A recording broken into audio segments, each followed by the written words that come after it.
Test.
It's it's level.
allergies, you name it, it helps with.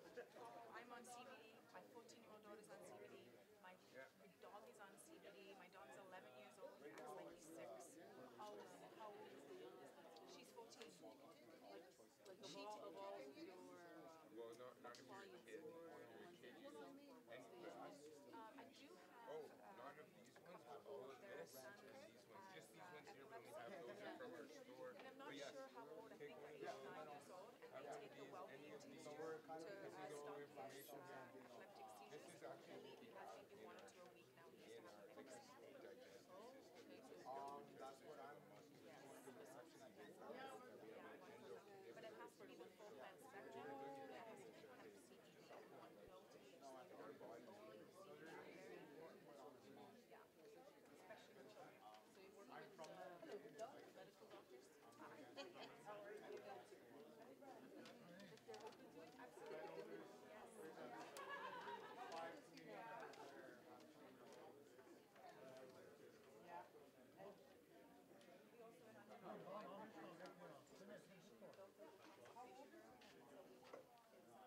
Yes. Yeah.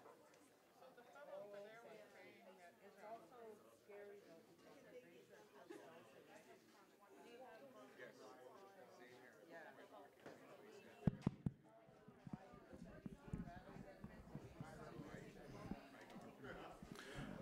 Good afternoon, everybody.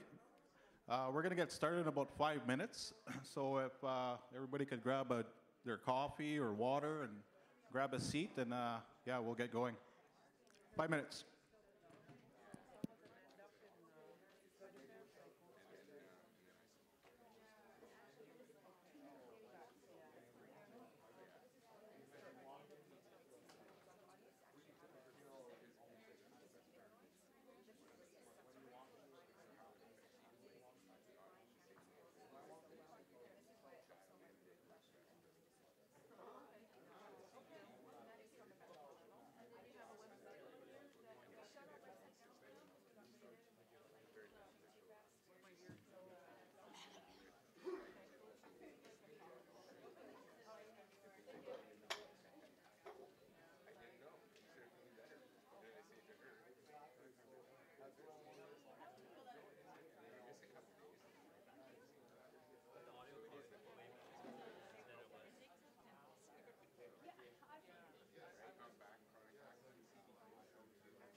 Well, good afternoon, everybody.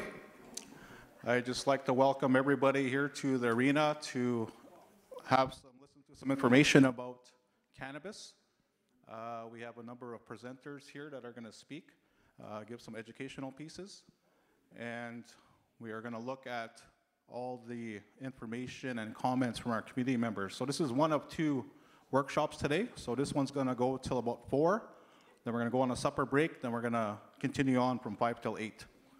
So before we get started, I want to introduce one of our community elders, one of our knowledge keepers, to do an opening prayer to get us going.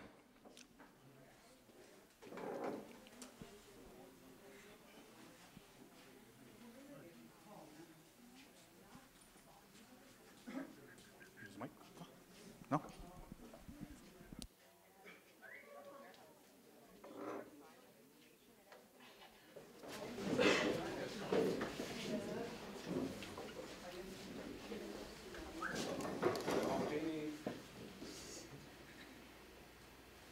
Roll even though you send while we mentioned to the way.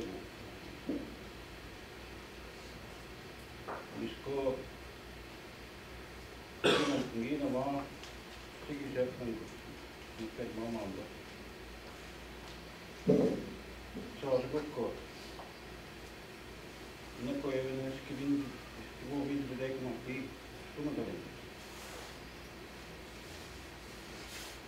so when you got you can't get a lot of long and good thing go next one go okay we don't know in the way we got to direction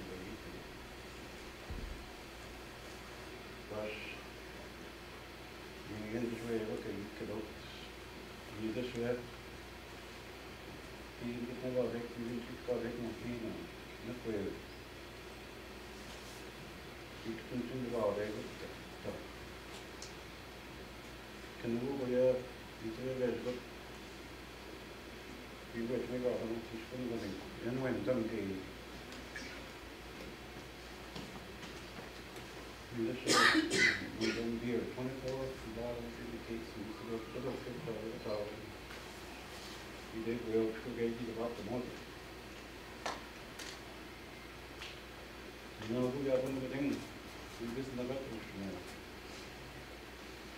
and that living down spending that go down with on office Kina going with the wing and get so fun on it and some only got my door spend go what tea Mava, still get 20 cow.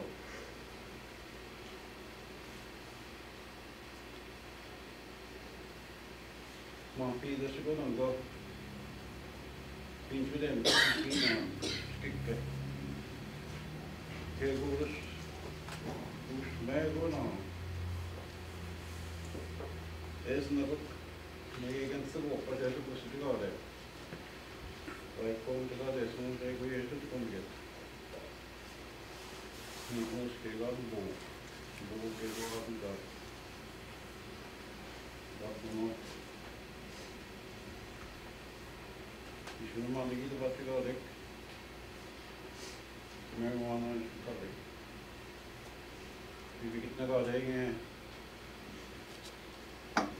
well, we come to see we have stopped on and make it so we get again.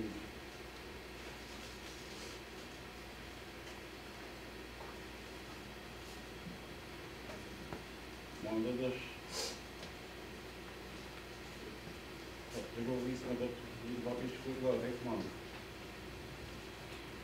She's been getting me on the very difficult. They came down and come to go there. They do say, I will go keep more people to come about it.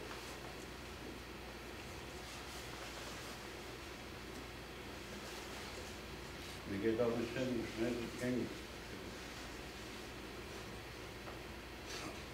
그리고 가이드롭게 나가겠습니다. 우시면 주민은 다스는 그분들 우시면 술나 우리나 이쁜 우리 다스는 뭐 대다에 되고 이 범죄가 됐던 것 같습니다. Minder så avdekt man. Det var vi skulle vara det. Så kör vi ner om det. Nu är det på den uppgiften. Nu är det som det. Inte var det. Normalt. Det var. Så har vi gått in i egen. Vi ser inte fine. Nu har det riktigt på ett. Normala. Sen har det roligt att in på skolan, vi är viktigt att det är viktigt. Och det är klart att man inte så. Så då är det också. Så då är det också en stämning. Det är mat. Så är det också att köra. Kör vi det då. Om vi slaget ut kvinnorna. Nu får vi mamma och viska mina pitchelmagning kvinnorna. Och då ska jag med namn med det. Det kan och nu går man flyget. Så vi drar. Она чего я вот так вот. Нормально, не видно. Diskuterar ju om det är säkert på vågen. Innan jag tycker de gör det, jag tycker vi skickar upp det. Vi vågar det där, om det är säkert.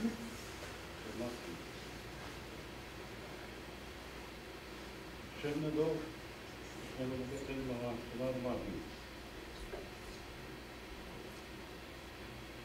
Nunda doing some nunda. You're not marking. You said marking, now you're not marking this thing. Mostly. You're in the door shop today. The Zagi. You would call the down mixing. You go get train with them. I would call. You are in mixing now. The Zagi. The body is not. It's not anything like the body not. The body is not. And to wait to go get it together, no handle. Yeah, look at the body. But with 10 man on here, I look at that. I look at them. Yeah, it's going to be wing off the top of it. Det mش funzionale, non incubato, io si connette. Non vedo qui non magno, perché vi credo sì. Bueno, non è il thing che vedo credo sì. Non ho già un sono io. Non vedo non attivi. Non attivi. Non you gave it as a you know, as we smoke up, I thought we didn't keep necessarily process here, process in a way, so long done. Just a way, way now. No, the fear told me that case here has walked. Non devono finire poi a una settimana qui, mi dice non mi scappa. Non che noi convinto non finire come che c'è da discutere. Mi dice che scappa non non si noi. Non ci così che non ha tempo un po'. E tutto questo. Questo è mai Anlat malum içinden size 5 mı? Ne oldu? Makarnayı yanında bir. Şimdi bir doğru yok. Ne oldu? Tek malum.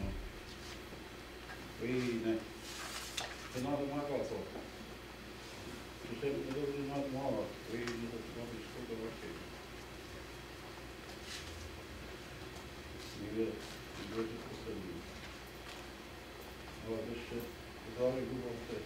Shit me so. You just said you move all the on. Can you move, can you get in together? The one from the even, you let that go. Man, get in your gun to take. You good? You good?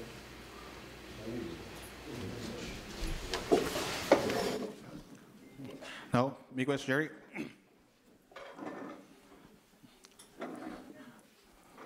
Well, welcome everybody for this afternoon's cannabis engagement session. So one of the positions that we are doing to have this information session for our community is because of the legalization coming on April 1st, and to help us get us more prepared as leadership and to get direction and some recommendations from our community members how to move forth and proceed for the safety and benefit of our community as this comes to legalization on the 1st.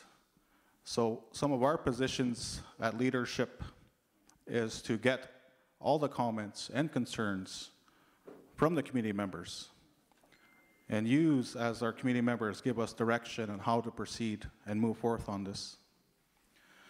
I spoke with Gima earlier today, and he sends his regards as he is out there doing his work for our community, advocating for us and ensuring that we are getting the proper services and delivery of sourced income and revenues to continue our progression of our community.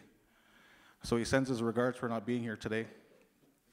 We've also been working with the governance unit to get this symposium going, as we brought some of our visitors from out of town to come in and give their expertise as to what they have been noticing and the challenges, how to proceed with this and get support from a community level. The benefits from cannabis, CBD oils, medical marijuana, recreational use, all of those things that have to be in place prior to getting going in our communities. So we brought a number of people here to speak on those issues to give us a better understanding on how we are going to move forth on all of this. So one of my roles today was to be an MC, to speak on behalf of council, and to facilitate this and ensure that we do get as much information from our community members as possible through this education awareness through our individuals who we invited here to speak about cannabis. So with that, we brought in the Pontiac group.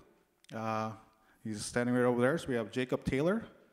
So he's going to come and help facilitate this day with us, and he's going to give insight as to the marijuana, cannabis, and all of the trials that they've been going through, and do some introductions from our visitors that are currently here and what they've been going through also. So with that, I'd like to introduce Jacob Taylor.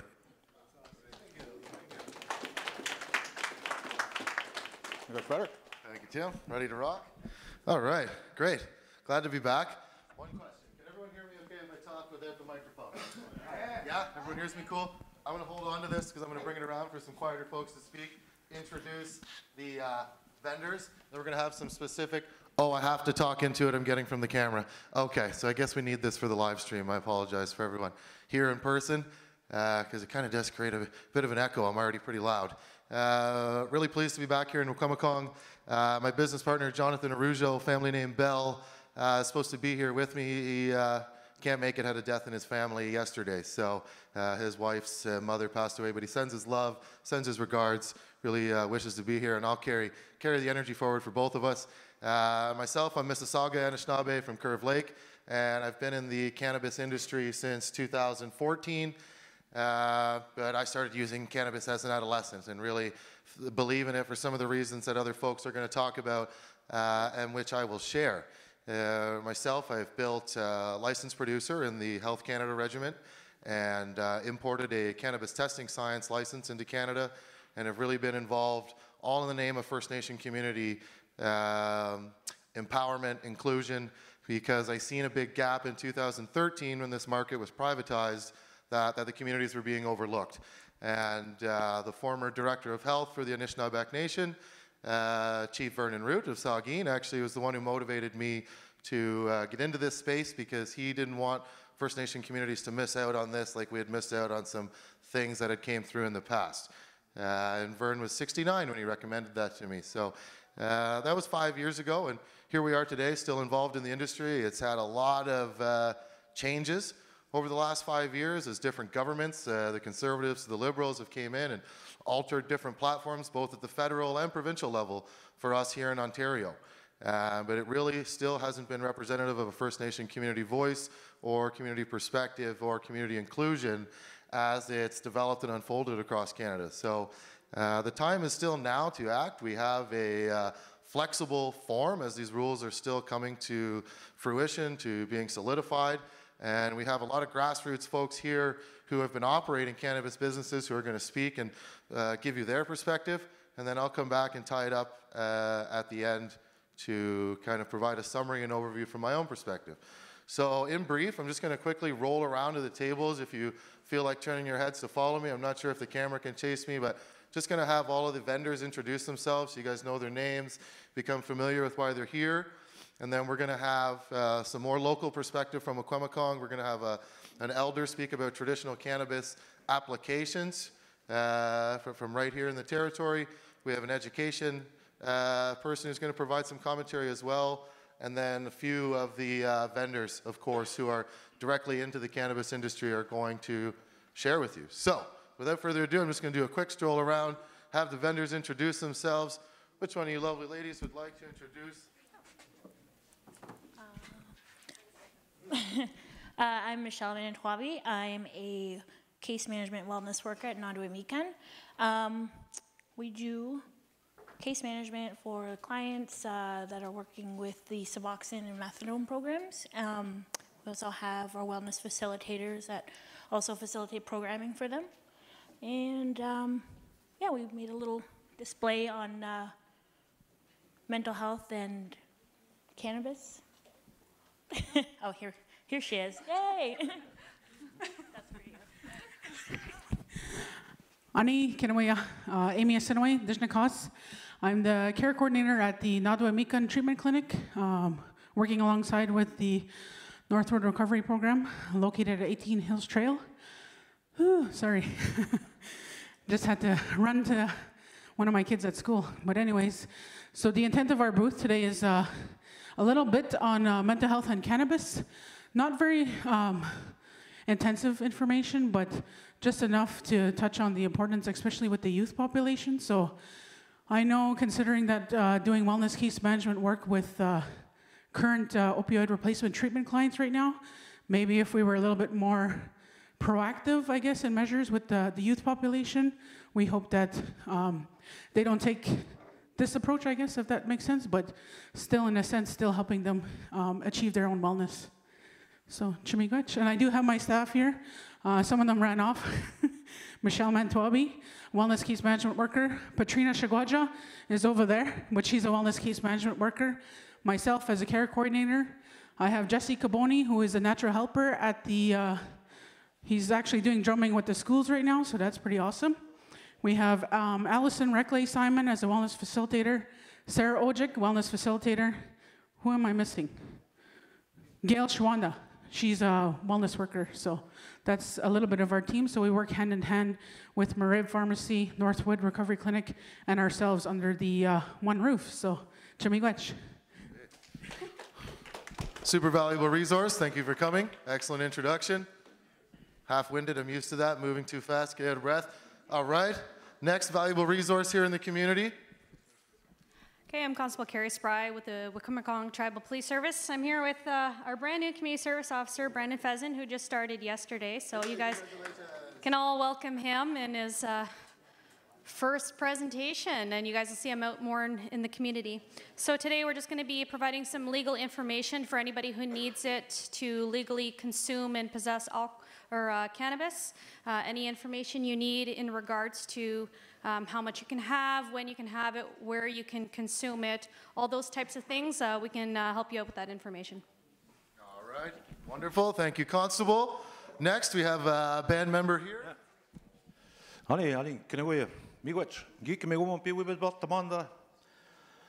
Cannabis. My name is Dan Kimwon. I'm a Pindanji. I live in Saging. I have a store. We have a dispensary store in Saging. So I like to push my product because a lot of it is medical graded. All of my product is medical graded. What I did before I opened up a store in Saging, I took a lot of the CBD oil. I took it to the old people for their arthritis, for their diabetes, for their cancer. They were scared. They were scared of it. Anything that comes from the ground is not going to hurt you. It'll only cure you.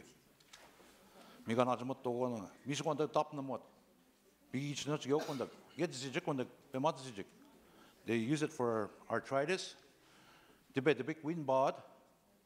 diabetes, high blood pressure, low blood pressure. This is what I'm pushing in my store. This is what we got at a store. We went to chief and council. We went to economic, telling them what our proposal is, what our store is going to be called, how much people we're going to hire.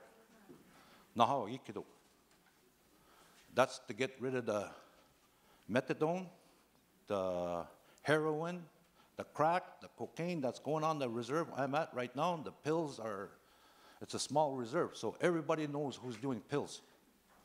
Snort it,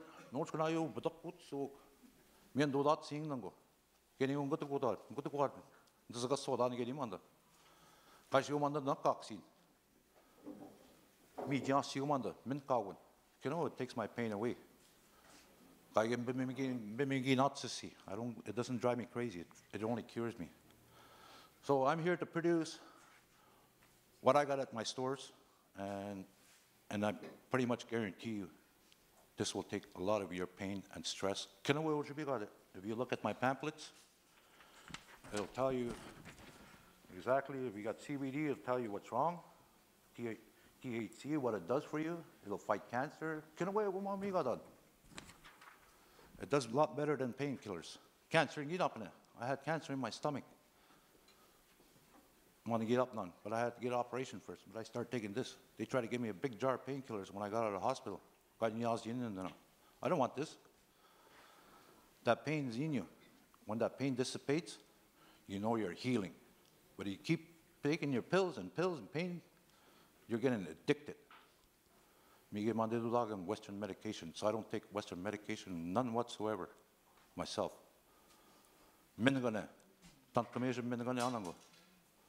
I beat my cancer. The only other problem is I got a heart problem.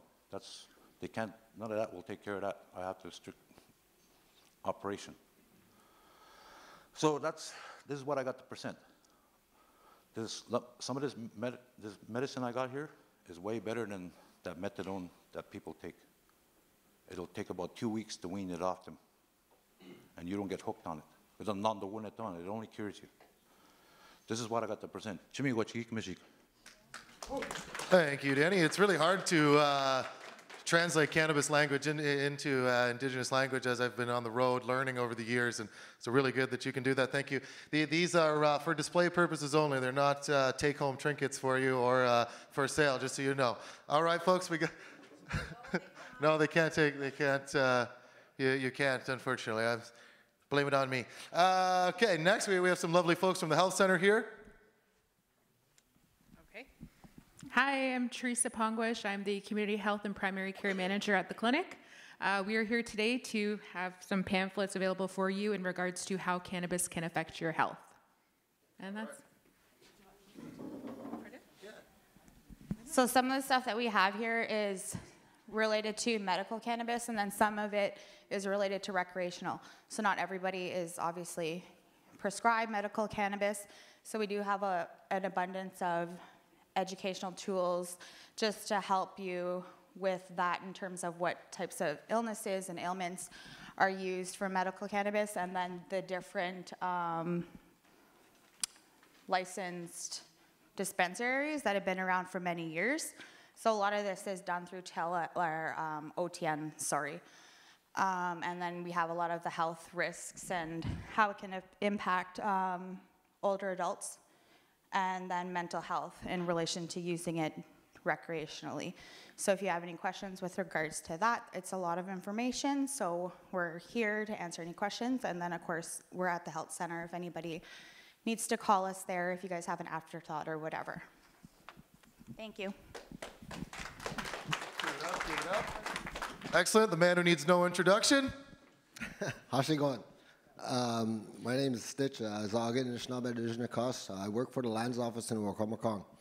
I'm not promoting anything from the Lands Office. I'm just going to tell you a quick testimonial what has happened to me in the last 5 weeks. Over the last 3-4 years, I've been in chronic pain with torn shoulder ligaments, torn shoulder cuff, sciatic nerves, you name it, I had it. I had a broken heart, everything else, you know, so I've been taking, I was talking with one high school teacher, and he was talking to me about this product called CBDs, and I just went, oh my God, I know it's marijuana. He goes, Stitch, there's no THC in it, there's no addictions opportunity here, no overdosing capabilities that'll happen with you, and he goes, try it. And I was really skeptical, and he had brought some next day at the conference to me, and I started taking them, and I, you know, no buzz or nothing, just, you know, wondering what's going to happen to me, and nothing happened. And then about 4 days later, I was, you know, jumping out of bed, taking a shower, reaching back, touching, you know, showering up and everything. I could flush the toilet down with both hands, you know, everything else. And I just wanted to let you know that I'm a big promoter of this. I'm a big advocate of it now. I've given it to family members that have, one has MS, no more pain. She still has MS, but she has no more pain. And I have some information here in the packages you guys could pick up, but I just want to show you what has happened in the last few weeks. Oh.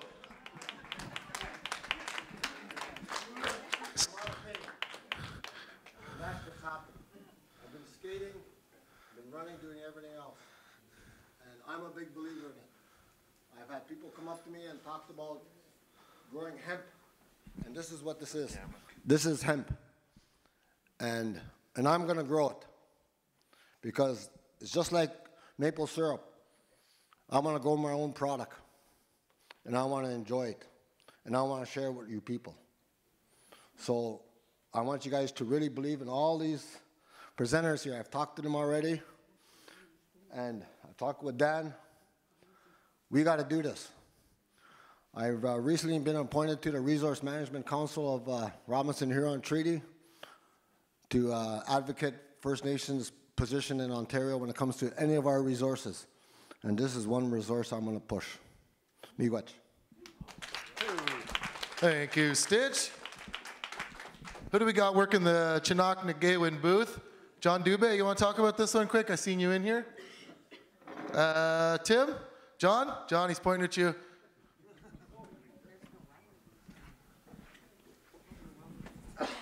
Honey, John Dubé, Nakas. Kind of getting thrown into this, but I guess where I want to go with our Chinook game, when obviously we ratified our Chinook game back in 2014, which establishes our own jurisdiction on our land. And from what I'm hearing in the news, and Jacob did touch a little bit about this just previously, about the Ontario government not really giving us opportunities to jump in a lot of these opportunities to develop wealth for our communities. So looking at our Chinook game, and we obviously have lots of information about what that is and what our law development process is and whatnot. So if you don't know, please take some information. But where I kind of want to see that go too is that if the Ontario government or the federal government's not giving us opportunity to, we have our tool to establish our own jurisdiction on what we want to do for our community. So where I want to see it to go in the next little while is that if we're going to have this conversation about retail stores, if we're going to have conversations about medical facility, if we're going to have conversations about growing ourselves, I think it's important that we know that this is our own land, this is our jurisdiction, and that we got to move forward how we see fit. Miigwech. Yes, yes. First key to being sovereign is acting sovereign. Love it, John. Who do we have here? Choice. There you are, sir. Honey, nimi dawa was no de wabajeshi, nindijna kaj, shagwan the First Nation, nandonjaba, Ottawa, nandonji, doda mo wabajeshi a mangan honono shone ojabwe. I come here as a young dad, young Ogichita, men's traditional dancer, previously a cook, previously a cultural ambassador. I've taught people from all around the world, from China, from Australia, from Germany. I've taught a lot of children in Ottawa area, probably close to 20 to 50,000 children on First Nations culture. So I've done a lot of talking like this, and as you can see, I'm very comfortable doing this. I've been praying for a long time for my purpose in life. I thought it was to be a cook, so I put it on my skin. I thought I was going to be a cook to feed the people, and I love doing that. But because my youth at partying and drinking, I'm diabetic. So I have near-optic pain in my feet, my diabetic nerve pain, and I can't cook in the kitchen for 12 hours like I'd love to. Not a lot of jobs can give you a 2-3 hour job and provide for your family. So I went to become a cultural ambassador for a couple of years, and then I prayed more, and I felt like I wasn't meant to be there. I did love doing my job and educating people and doing that reconciliation, being part of the reconciliation that the government promotes, and we're doing our part to do that. But I was pushed towards this. My father's Haudenosaunee, and that's why I call myself two clans at times. I'm Wolf and Martin. I come to you as a neighbor from Shagwenda. I want to work in unity in communities. We should have alliances and treaties between our people, and this is something that can heal our people. My father, who was a very big part of the tobacco industry of getting it started, and that helped our people, but I picked up where he left off, but on a different plant. I lost him last year to cancer. I have edibles, I have oils, I have medicine, I have traditional medicines that I am promoting. I lost my father to chemotherapy. I wish I was educated as much as I am today on this plant, because I would have promoted and I would have told my older brothers and sisters that this is what was fixing him. It was shrinking his tumors, but the white doctors weren't happy with how fast it was working. So I believe that we can heal ourselves. We can make this medicine available to the elders. My parents, my father is already one of them that died from cancer. This is something that can work with that and shrink it and make it better without killing our people with radiation.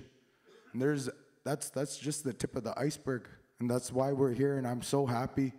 I've been almost non-sleep 3-4 hours because I've been so excited about the opportunities that are going to be here today.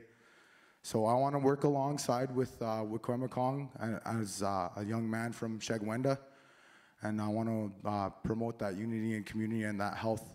And with the company that I work with, we want not just to help people in the cannabis, but then also people that want to start other opportunities, because there is finances in this, and there is a lot of finances and funds, and it doesn't just have to go into one pocket. It should be just like our traditional teachings, the one dish. We should all eat from that one dish, and we should all share that. There's no reason why government should have all the money. All of our people should have this money. Every kid that wants to go play hockey should be able to play hockey. Every elder that wants to maintain their medicine lodges, there should be funding presented to them. And I don't know of any funding that comes from the government to help elders maintain their lodges or kids to get to hockey. So anything that we can do and elevate our communities together, and there should be treaties formed for this medicine that we come across. These are my friends here. They helped me get here, and we're a small example of that alliance, that friendship, and working together. So I'd like to say on behalf of my people and my small family, the children that I'm here providing for, I'd like to say Chimigwech, and it is an honor to be here. Oh.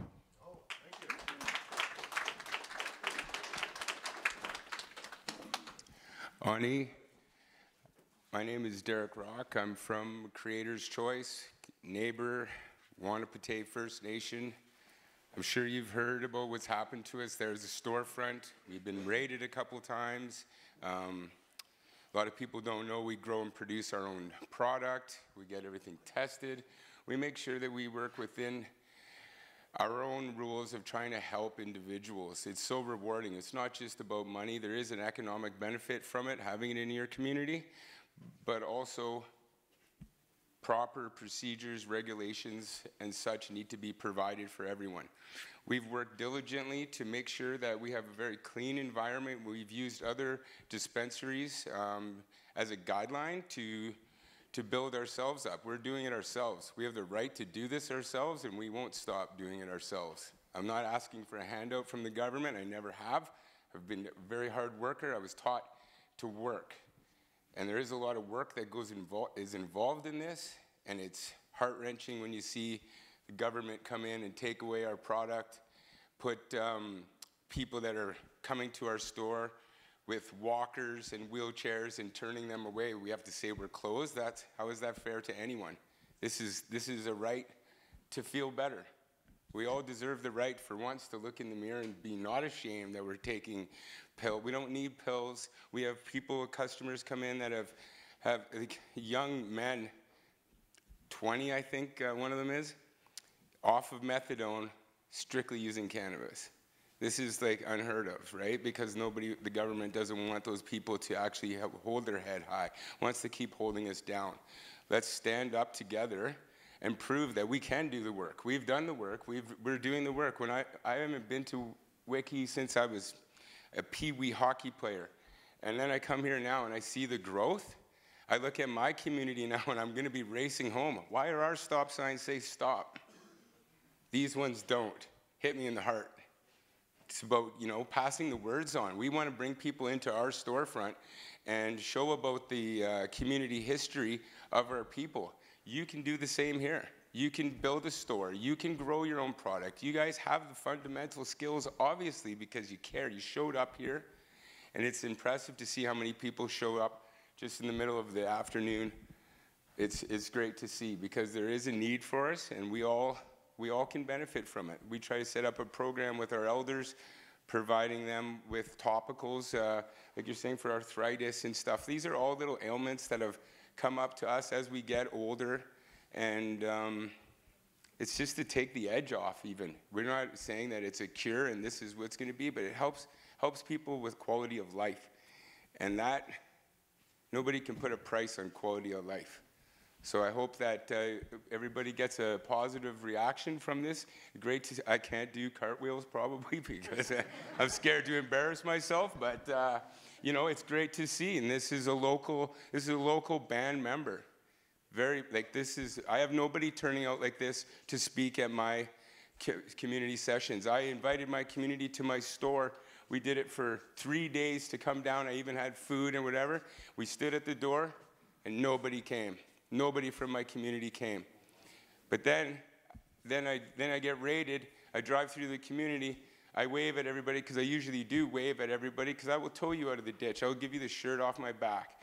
I'm there to help. I get raided. Everybody shuns me, turns their head. I go on the news and I say how it was the OPP manipulating our APS to come in while my chief and council are away and do this raid. Next thing you know, everybody's waving at me again.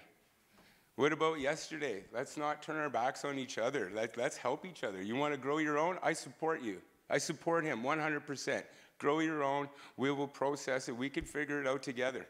All of us as nations across the whole country, because I lived in BC for 27 years and I saw one of the Chilliwack dispensaries get robbed by Abbotsford police. They told me, I asked them what happened here. They came in, took everything off the shelf, didn't even leave one individual with a ticket. That's called robbery. And how did they get away with it? First Nation, right? So we need to stick up and stand up for ourselves and do it together. We don't need to stand alone anymore. Miigwech. Right on, right on. I like that. Unity is the message. Are we going to have a brief? Okay, sorry. Last but not least, certainly. Good afternoon. My name is Rolanda Manitowabi. This is Julie Eby, one of our counselors in the community-based program. We work for Gwagangamik Recovery Center. We work for you at increasing hope, meaning, purpose, and belonging, holistic well-being. We provide addiction services. We have residential and community-based programs, a number of services, helping people who use substances to the point where they experience problems in their life and life functioning. So if there's issues or problems that people have with addictions, we'll do what we can to provide assistance. Miigwech. All right, thank you so much. I was hiding to get out of your camera view. Give a quick shout out to First Tell. They're broadcasting this live to all the band members who can't be here today. Next is Brian Pelche in the audience. Brian, my man, here he is. Local band member, going to explain some cannabis history to us. Really looking forward to this. Give it up. Thank you, Brian. Honey, yeah. Grass, marijuana, they call it mishkons, but that's more of a slang term. For the plant itself, I heard two, how they referenced it. One they called sabins, something suck. Another one I heard says something suck. So there's two terminologies they use for that. What they use. I know we do a lot of healing here in our community with our lodges.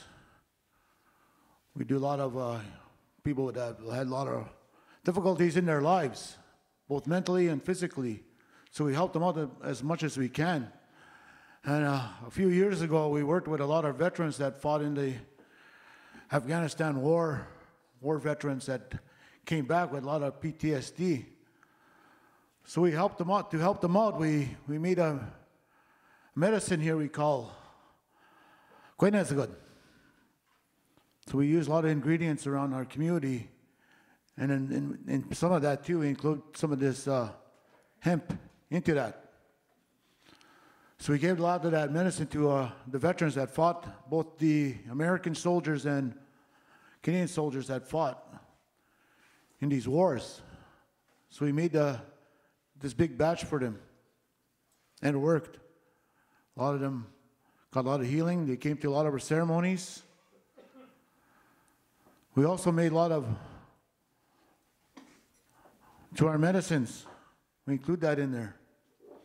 But for them, a lot of them too, they have to sweat first. You gotta sweat in order to help yourself out. Not only spiritually, but also physically. Why do we sweat? For those physical ailments, is to clean out your body.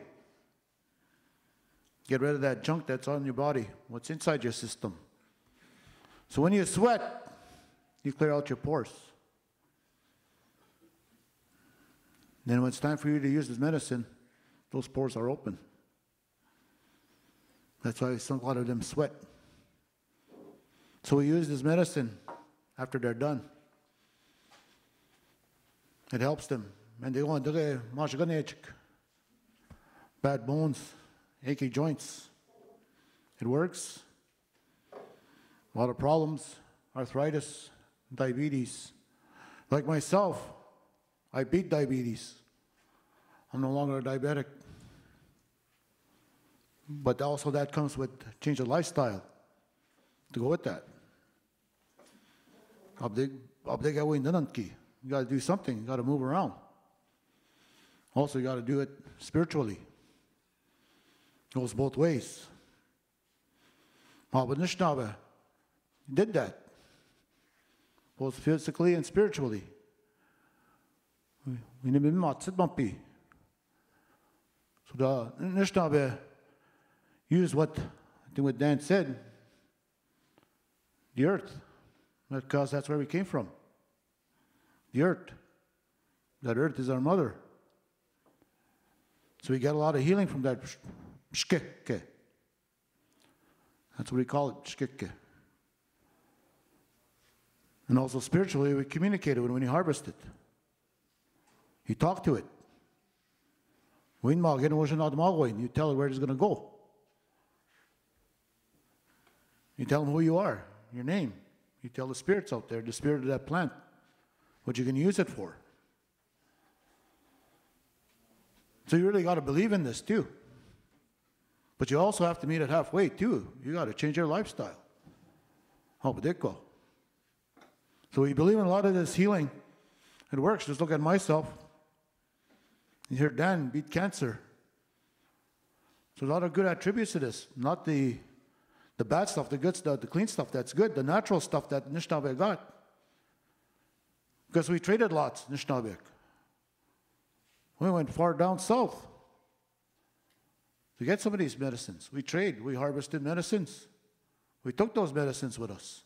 Not only that, not only with the fur trade and the copper we used, but we also traded for medicines too. We brought back what they had down there and we took what we had down there.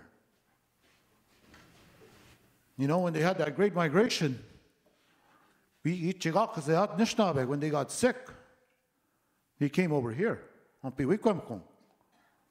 that big illness, when they're halfway there, when they just began that big migration. But as Nishnawbe, we traded lots. We would trade for a lot of these medicines, and we bring it back up here. And then we would describe that plant. I understand what that word says, sabine. The way it looks, the shape of that plant. And that's what the Nishnawbe identified that plant as, that natural plant. And of course, where did it grow? New wet areas. I remember hearing some of that from our elders too. Yeah, when they had kibidoke, that natural hemp. And that's I remember hearing that as a small child. So be careful what you harvested. But you'd have to always have an elder that show you anyways. So we always believe in that elder to show you the way. And like I said, there's a lot of great medicinal purposes we use. After a good sweat, after you clear yourself out, take this medicine. It'll go right into your pores. It'll go right directly where you need it to go. And that's why you say you talk to that, and it'll take you right there where you're hurting. So Nishnawbe did use this. We still use it. I still use it in my Mindagan. Different types of Mindagan. There's not just one kind. You can make different one, and they're not all the same. You put in there what you wanted to use it for. Like I said, we already started harvesting for this batch coming up. Look at cook. We want the pig no Nishnawbe. So we use a lot of barks too. This is the one I use with a lot of barks along with that hemp. That will help you out with a lot of elements. And the homage name. And also skin elements. What the Nishnawbe did, we'll use everything that came from the earth, like what Dan said. We'll talk with other Nishnawbe. So they would trade medicines and they would say, here's some seeds. You'd bring back the seeds. So we always bartered. Was a big thing for Nishnawbe, Jiraj. Using what the natural elements you had to help yourself. And like I said earlier, we helped a lot of our veterans, those Ojatanik, that suffered PTSD. We helped them as much as we can, those Ojatas. And they're still with us during these men's gatherings we have. They come. And they come and help out our people that are sick, that need help with addictions or other kinds of trauma. Many forms of trauma we suffer from. But we always used different types of medicines. Not one medicine is going to be the same. Whatever we make, it's what you want it to do. But like I said, we like what Dan said, whatever comes from the earth is going to be good. That strength from the earth, we call that pshkike. And that's what we use it for. Now, Hachimigach. Thank you very much, Brian. Really like that a lot. I've heard that perspective from elsewhere that, you know, cannabis won't work as a medicine unless you talk to it, unless you tell it what to do and have a reciprocal exchange with it. So really like that perspective and some of the other things you brought forward. Would you like to come and speak next, Rob? All right. Leave you to introduce yourself. Rob Stevenson of, you're in Mississauga. Alderville. From Alderville. Yeah, another Mississauga man here with me. Glad to have him. Thank you so much. Bonjour, Anin. My name is Rob Stevenson. I'm from Alderville First Nation of the Bear Clan. With me I have Tom Kiefer. He's my media consultant. You'll see a lot of articles written about the indigenous cannabis industry. He puts out a lot of great information. And to my right here, this is 22-year-old Trent Marsden, and he is the manager of Medicine Wheel. There's a lot of good speakers here. I can tell the people that are comfortable. Myself, I am not. I'm very uncomfortable standing up in front of people. You can probably hear it in my voice. But I believe in something, and this is my path, and I believe in cannabis, and I believe in all the good that I can do to our communities and to our surrounding communities as well.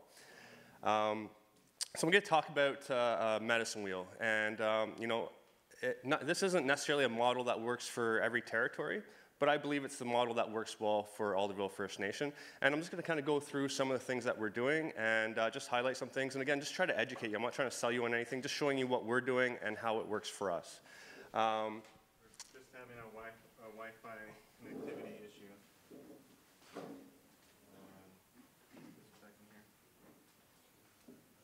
Okay, it's still moving. Go ahead. Okay, so I opened Medicine Wheel in June 21st of last year. That date, a couple important dates for me. You know, first of all, if you want to go back a slide there, Tom, please. Okay, yeah, so it was June 21st was National Indigenous Peoples Day. So a fantastic day to open up and represent our First Nations people.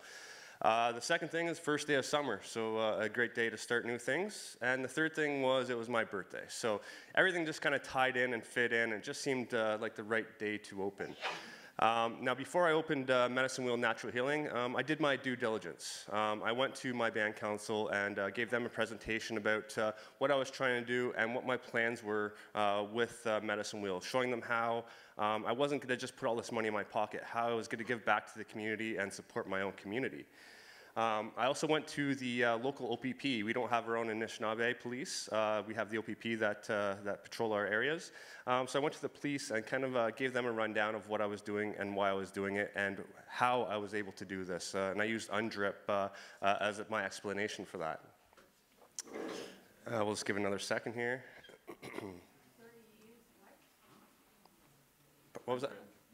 UNDRIP, yeah, the United Nations Declarations on the Rights of Indigenous People.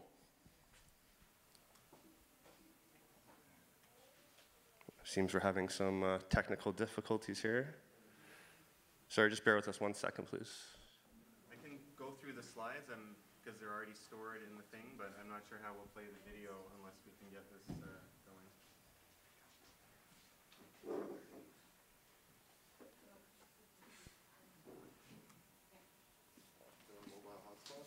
Yeah, I'm trying to.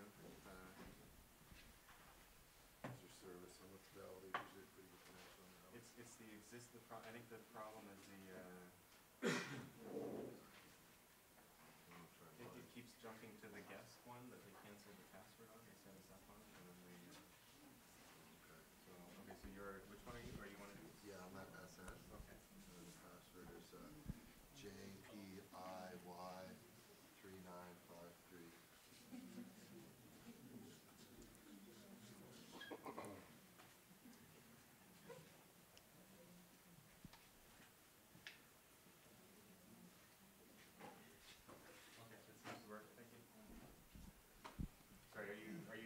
Right at the beginning there, Tom, please. So there's the beginning. Okay.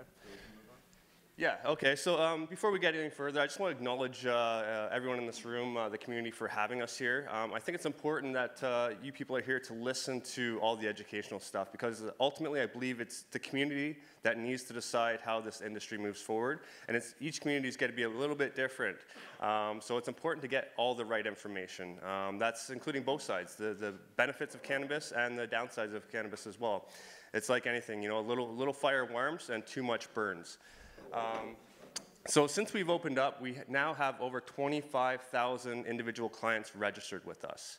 That's dramatic. Our community, we only have 300 people living on our reserve.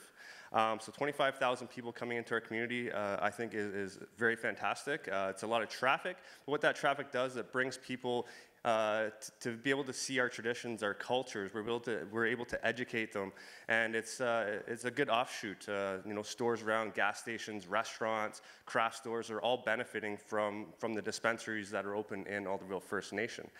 On a daily basis, we are open 6 days a week. We get about 200 to 250 new people every single day. You know, since legalization, it's really exploded, and the mind-blowing thing is most of the people that are coming in are seniors. It's not your typical crowd that you'd expect. I'll pass the mic on to Trent here. Ani Bojo, Trent Marsden Indigenous Cause, Alderville, Nindojaba. So we have a very strict testing and quality control at the Medicine Wheel. You know, it's very important that we're ensuring that our quality is up to par, as well as safe for consumption, whether it be inhalation, edibles. It's all tested and made sure that it's up to standard and that we're providing you, our customers, ultimately the best, safest product that we can obtain. So with that being said, we test our products for CBD and THC content. The Medicine Wheel has invested in an HLPC machine to test for pesticides and contaminants in the product itself. So a very big key moving piece moving forward for sure. Standard operating procedures have been developed for all aspects of production and sale of cannabis products at the Medicine Wheel. So that pertains and includes flower, edibles, concentrates. It's all made sure that it's up to par in quality for consumption. And so you may be asking, how do we acquire these products and these resources and ensure that it's up to par? Well, we work with reputable non-criminal cannabis growers, and we build long-term relationships with them, and to ensure that we're also working with Indigenous growers as well as people within our community. We want to increase these relationships going forward, because personally, I think these are going to be the key relationships and really sustaining and differentiating ourselves as a dispensary and recreational and medical.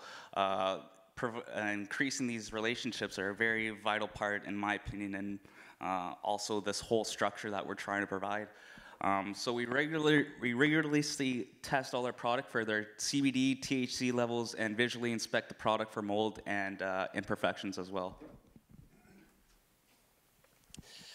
So shortly after opening, I wanted to create a new product line, an Indigenous product line. So what we came up with in conjunction with a company in Tyendinaga, so we're working with the Mohawks as well, we came up with this new line of products called Muckwa Botanicals. We went with Muckwa, of course, because I am part of the Bear Clan.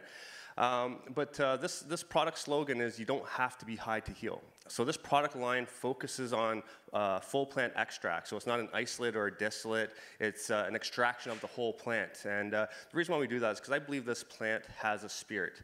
And when you start to separate those components of that plant, I believe you start to break that spirit. So we like to use the plant and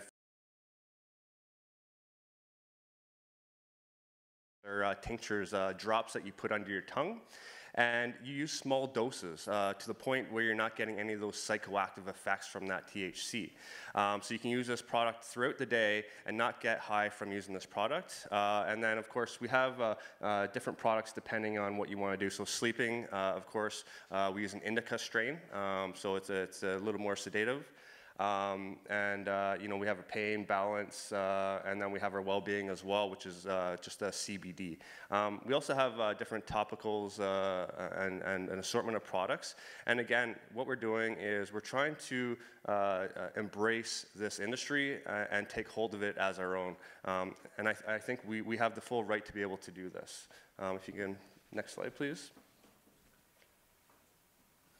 So we're going to play a little video here. This is a video we've played at a couple of different conferences. It's about 11 minutes long, so please bear with us here. But I think it really shows what we're doing in our community and the benefits it's having. And that was.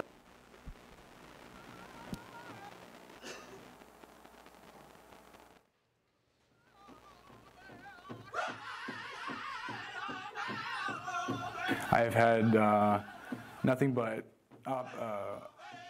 opportunities handed to me to go in any direction I would like. People are actually family out here. Like I do have a couple cousins that work here, but we definitely are like a family here. Everyone's got everyone's back.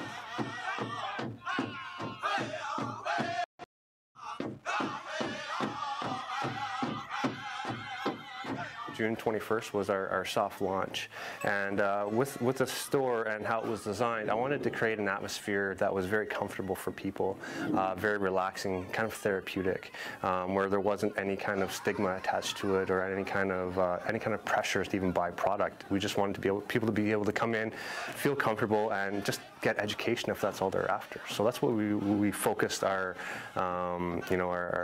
decor around. It's a very soft, comfortable setting up there. There's no smoking. We don't sell any kind of paraphernalia.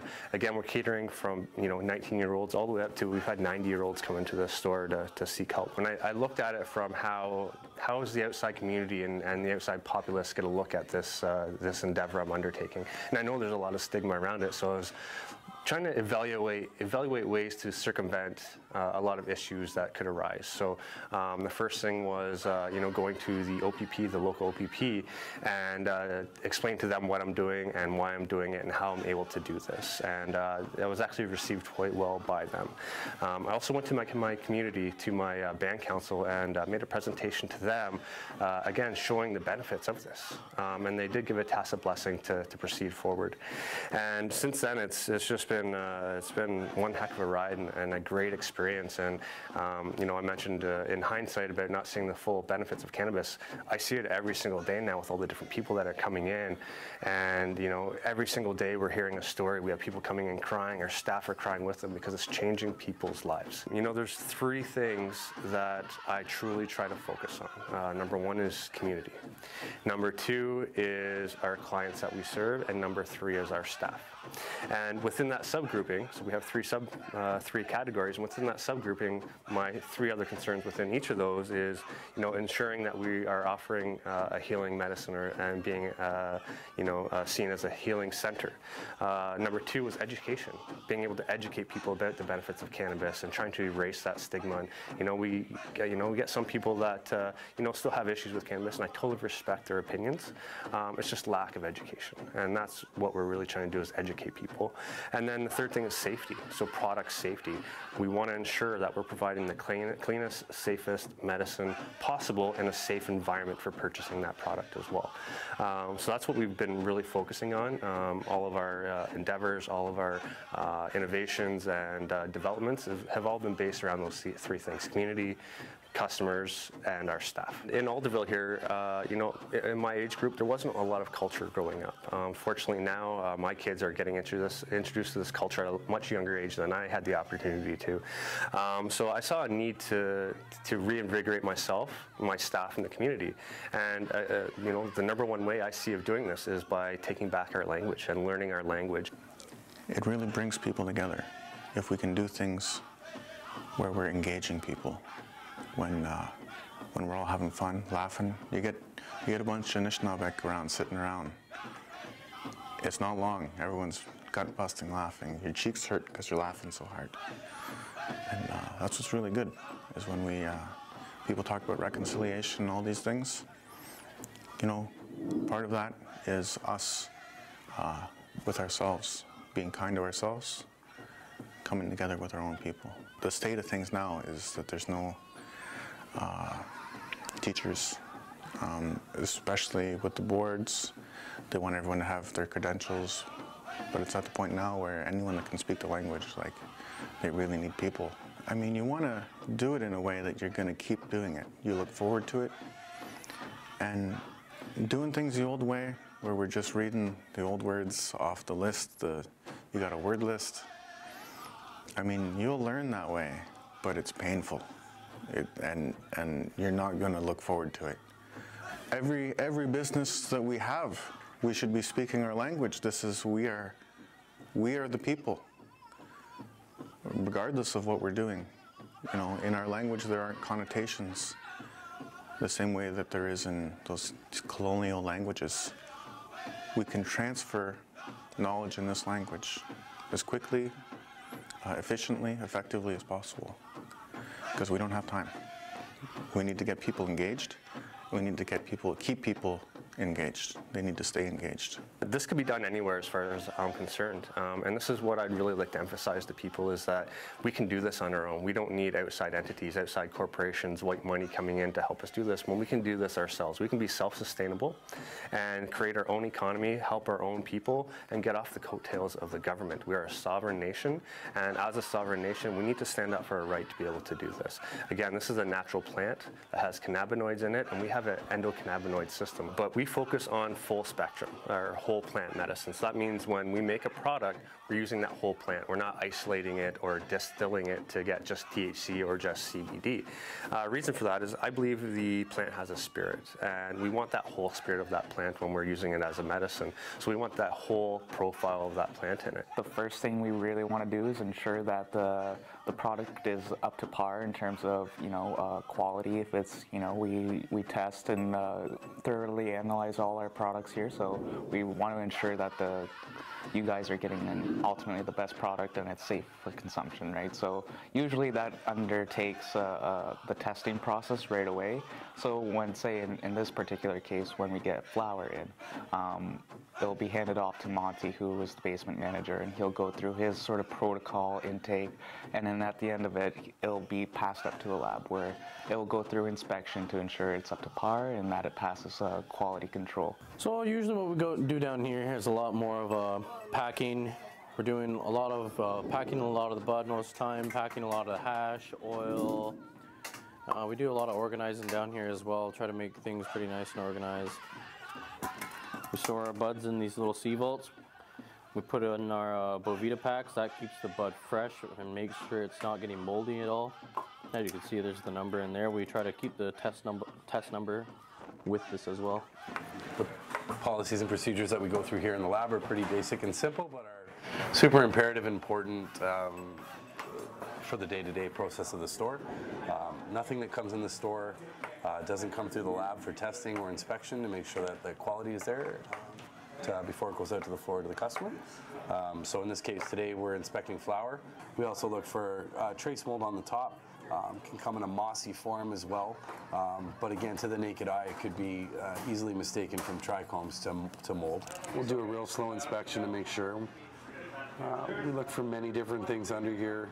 Mold, mites, impurities, any kind of powders or residues that could be on the flour. Well, our newest lab that's about to be up and coming will give a complete printout of terpene profiles from each individual strain. Different profiles and different terpenes will have different effects on you, right? This is the Ethos 4. It's an ethanol closed loop system capable of running 60 pounds of material through in a 10-hour shift.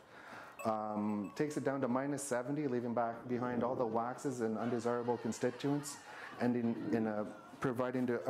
resulting in a very pure 80 to 85% THC content extract. The roto evaporator here is another critical component in the system. Of course, it'll recover our ethanol for us and leave us with our final product, which will be that 80 to 85% extract. At this level, with the medicine wheel is very exciting because I'm essentially at ground level extracting the material and creating a product that will help many people, and it's so exciting. I just can't wait to get moving on that. I think the stigma associated with cannabis products, and even using it medicinally is still such a stigmatized topic. So for me, that was something that I really wanted to see how I could be involved in kind of relieving some of that stigma, because I think it's really important. People need to know, and I think a lot of that stigma just comes from like a lack of education around cannabis. For me, it would be personally the stigma that it makes you a lazy person, or it makes you a non-productive person in life. Indigenous peoples have the right to their traditional medicines and to maintain their health practices, including the conservation of their vital medicinal plants, animals, and minerals. Indigenous individuals also have the right to access, without any discrimination, to all social and health services. Indigenous peoples have the right to own, use, develop, and control the lands, territories, and resources that they possess by reason of traditional ownership or other traditional occupation or use, as well as those which they have otherwise acquired.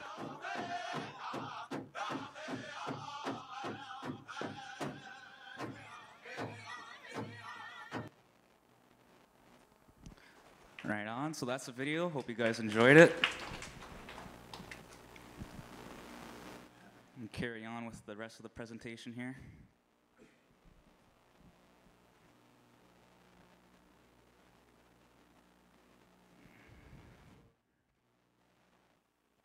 All right. So, healing cannabis. So, the medicine wheel has created an ailment and treatment guide that provides information about how to treat 21 different ailments.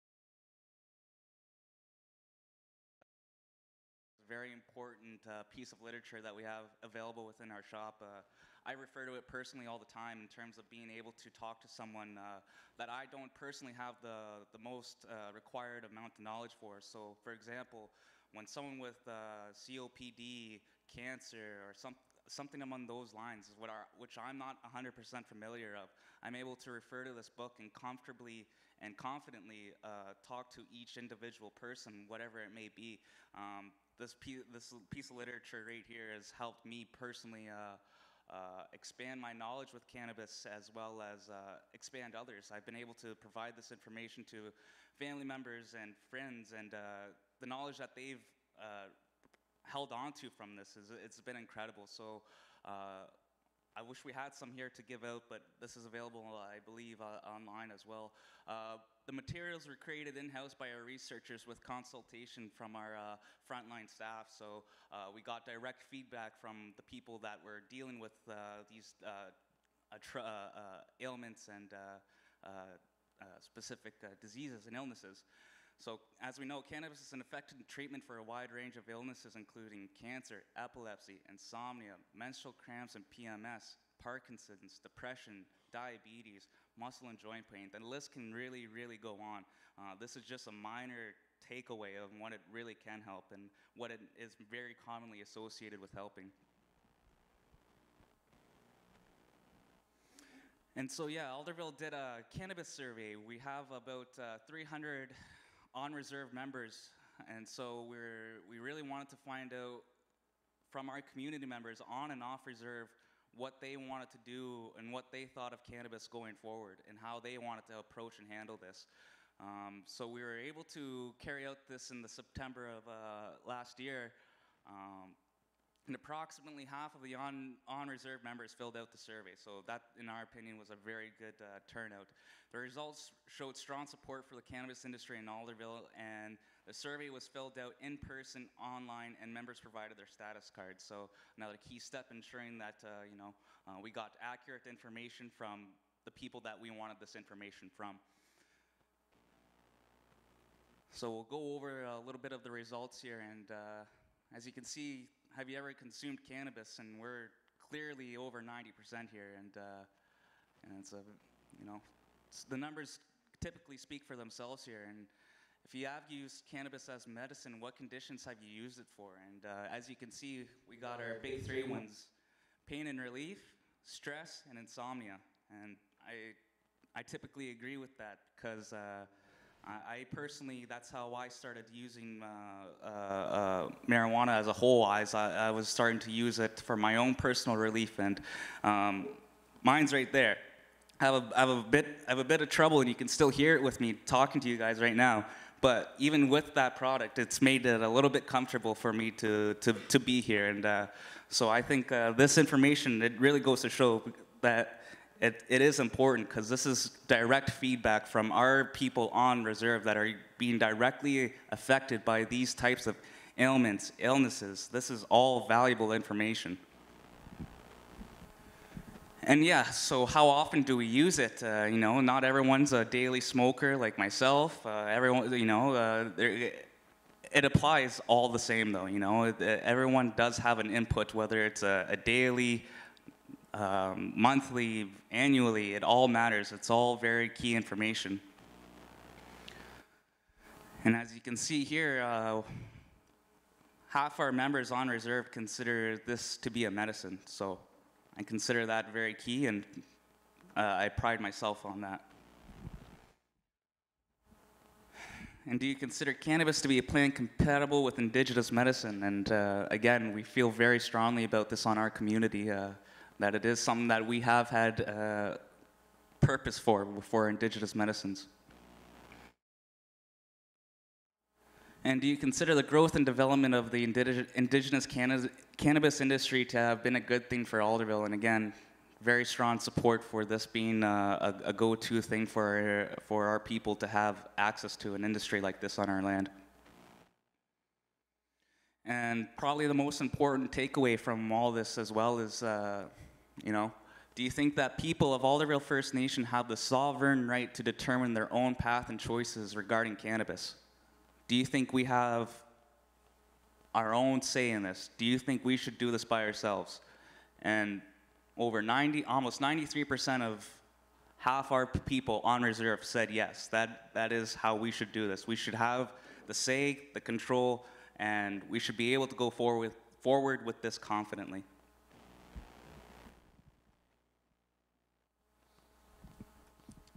Okay, so in Alderville, we were the first dispensary opened, and you know, with the influx of business and people saying that it is a lucrative business, it wasn't long before more started to open. So currently, we have 7 dispensaries on our highway. We have there's a highway called Highway 45. It is now coined the Mishkiki Trail. So we're proud of that. We're proud of the Mishkiki Trail because we're helping people. Now, with our staff, you know, you can see by our picture here, we have a lot of what we consider youth working for us, a lot of people in their 20s and 30s. This is fantastic. You know, look at Trent here. It's such a developmental process and a learning experience that we can use in everyday life. And, you know, I'm proud to be able to support the people in our community. We already talked about the non-cannabis businesses and local tourism benefiting from the increased traffic. And in Alderville, every single day, we have about 1,000 people come into our dispensaries. So, you know, throughout all the 7 dispensaries, we're helping over 1,000 people every single day. So, you know, what we try to do, again, everything's about balance. You know, we have money coming in. We need to make sure we're using it in a respectable way, using that money in a good way. And part of that is taking care of our own staff. So we have very competitive wages. You know, some of our staff are making very good money doing what they're doing, but again, they deserve it. We have health benefits programs now. So if people have health issues or health needs, there's an account that they can tap into at no charge to them. Well, that's wrong. There is a charge to them. I'll explain that. But so if, you know, even childcare, if someone needs some money for childcare, there's funds they can tap into for that. And what we've done and how we've set this up is every one of our staff have to pay $150 to be eligible for our health benefits. That $150 gets put into their lump sum of money that they can take. And what we're trying to show is that, you know, by our staff, if they invest in themselves, we'll invest in them as well. And that's what we need to do as a community and work together in a community in a good way. It is now mandatory that all our staff have to take a wealth management workshop. So learning how to handle their money, how to invest, how to save, again, just important life skills. Lifestyle improvement, language classes, which you saw in the video. All our employees get paid holidays and paid sick days, and we currently have 34 employees working full-time now. So we'll go over some of the benefits. Again, this is just you know, a small portion of what we've actually contributed to our community. So Medicine Wheel has reinvested into the Alderville community in many ways, including making financial donations to various community organizations, including the Alderville Women's Shelter. We bought all the equipment for the youth baseball team. We supported other local baseball teams, hockey teams, and whatnot as well. We had a client come in. Her son had OD'd. She was in an unfortunate position, couldn't pay for the funeral.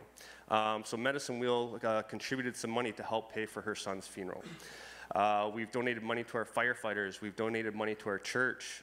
We have Thursdays as First Responders Days. So you know, if you're a first responder, come into our store on Thursday, you get 10% off. We have Elders Seniors Day on Wednesdays. Anyone over 55 is eligible for that. We sponsor racing events. We just, this past week, sponsored a professional boxer. His name is Cody Crowley. He's from Peterborough. And part of the sponsorship deal, and this Cody Crowley, I believe he's going to be world champ one day. Part of the sponsorship deal was that he has to come into our community and put on a seminar. And the seminar I wanted him to do was thinking like a champion. So I want him to show how, by thinking in a positive way, you can contribute to your life in a positive way as well.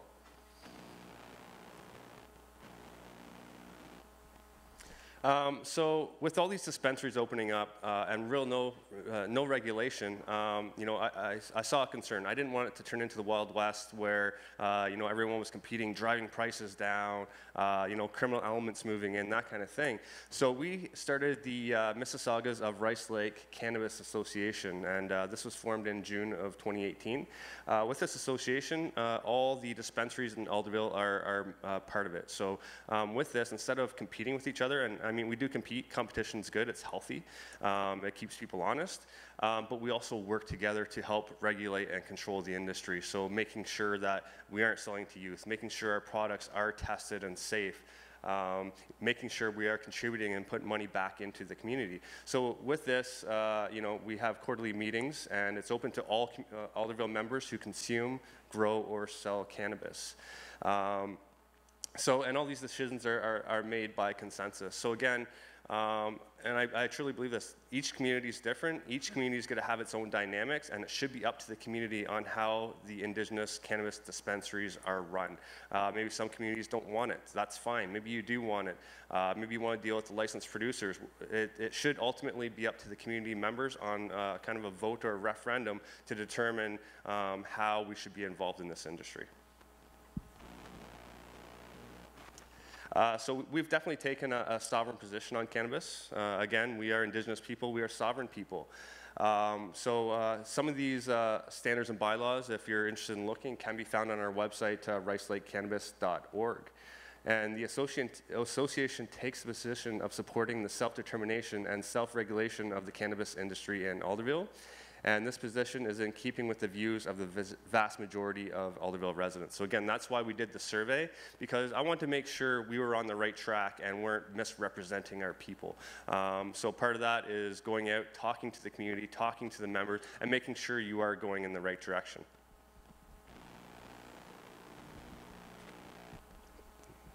Okay, so we're just going to touch a little bit on the United Nations declarations on the rights of Indigenous people. And I want to hammer something home. We'll see a little clip after this. So I'm going to talk about a few points. I got them bold here, kind of hard to see up here. So I'll just kind of touch on the bold parts so I don't take too long. But Article 18 says Indigenous peoples have the right to participate in decision-making in matters which would affect their rights. Okay, so that's very important. Article 19. Consult and cooperate in good faith with Indigenous people. So this is something the government did not do. We were left out of the consultation process. And where does that leave us now? We're behind the 8 ball. Now we're trying to play catch up. So that's why we need to take on this industry and take it on as our own. Article 20, to be secure in the enjoyment of their own means of subsistence and development, and to engage freely in all their traditional and other economic activities. Article 23, Indigenous peoples have the right to determine and develop priorities and strategies for exercising their rights to development. In particular, Indigenous peoples have the right to be actively involved in developing and determining health, housing, and other economic and social programs affecting them, and as far as possible to administer such programs through our own institutions. And then we have Article 24. Indigenous peoples have the right to their own traditional medicines and to maintain their health practices, including the conservation of their vital medicinal plants, animals, and minerals. So please listen very closely to this video.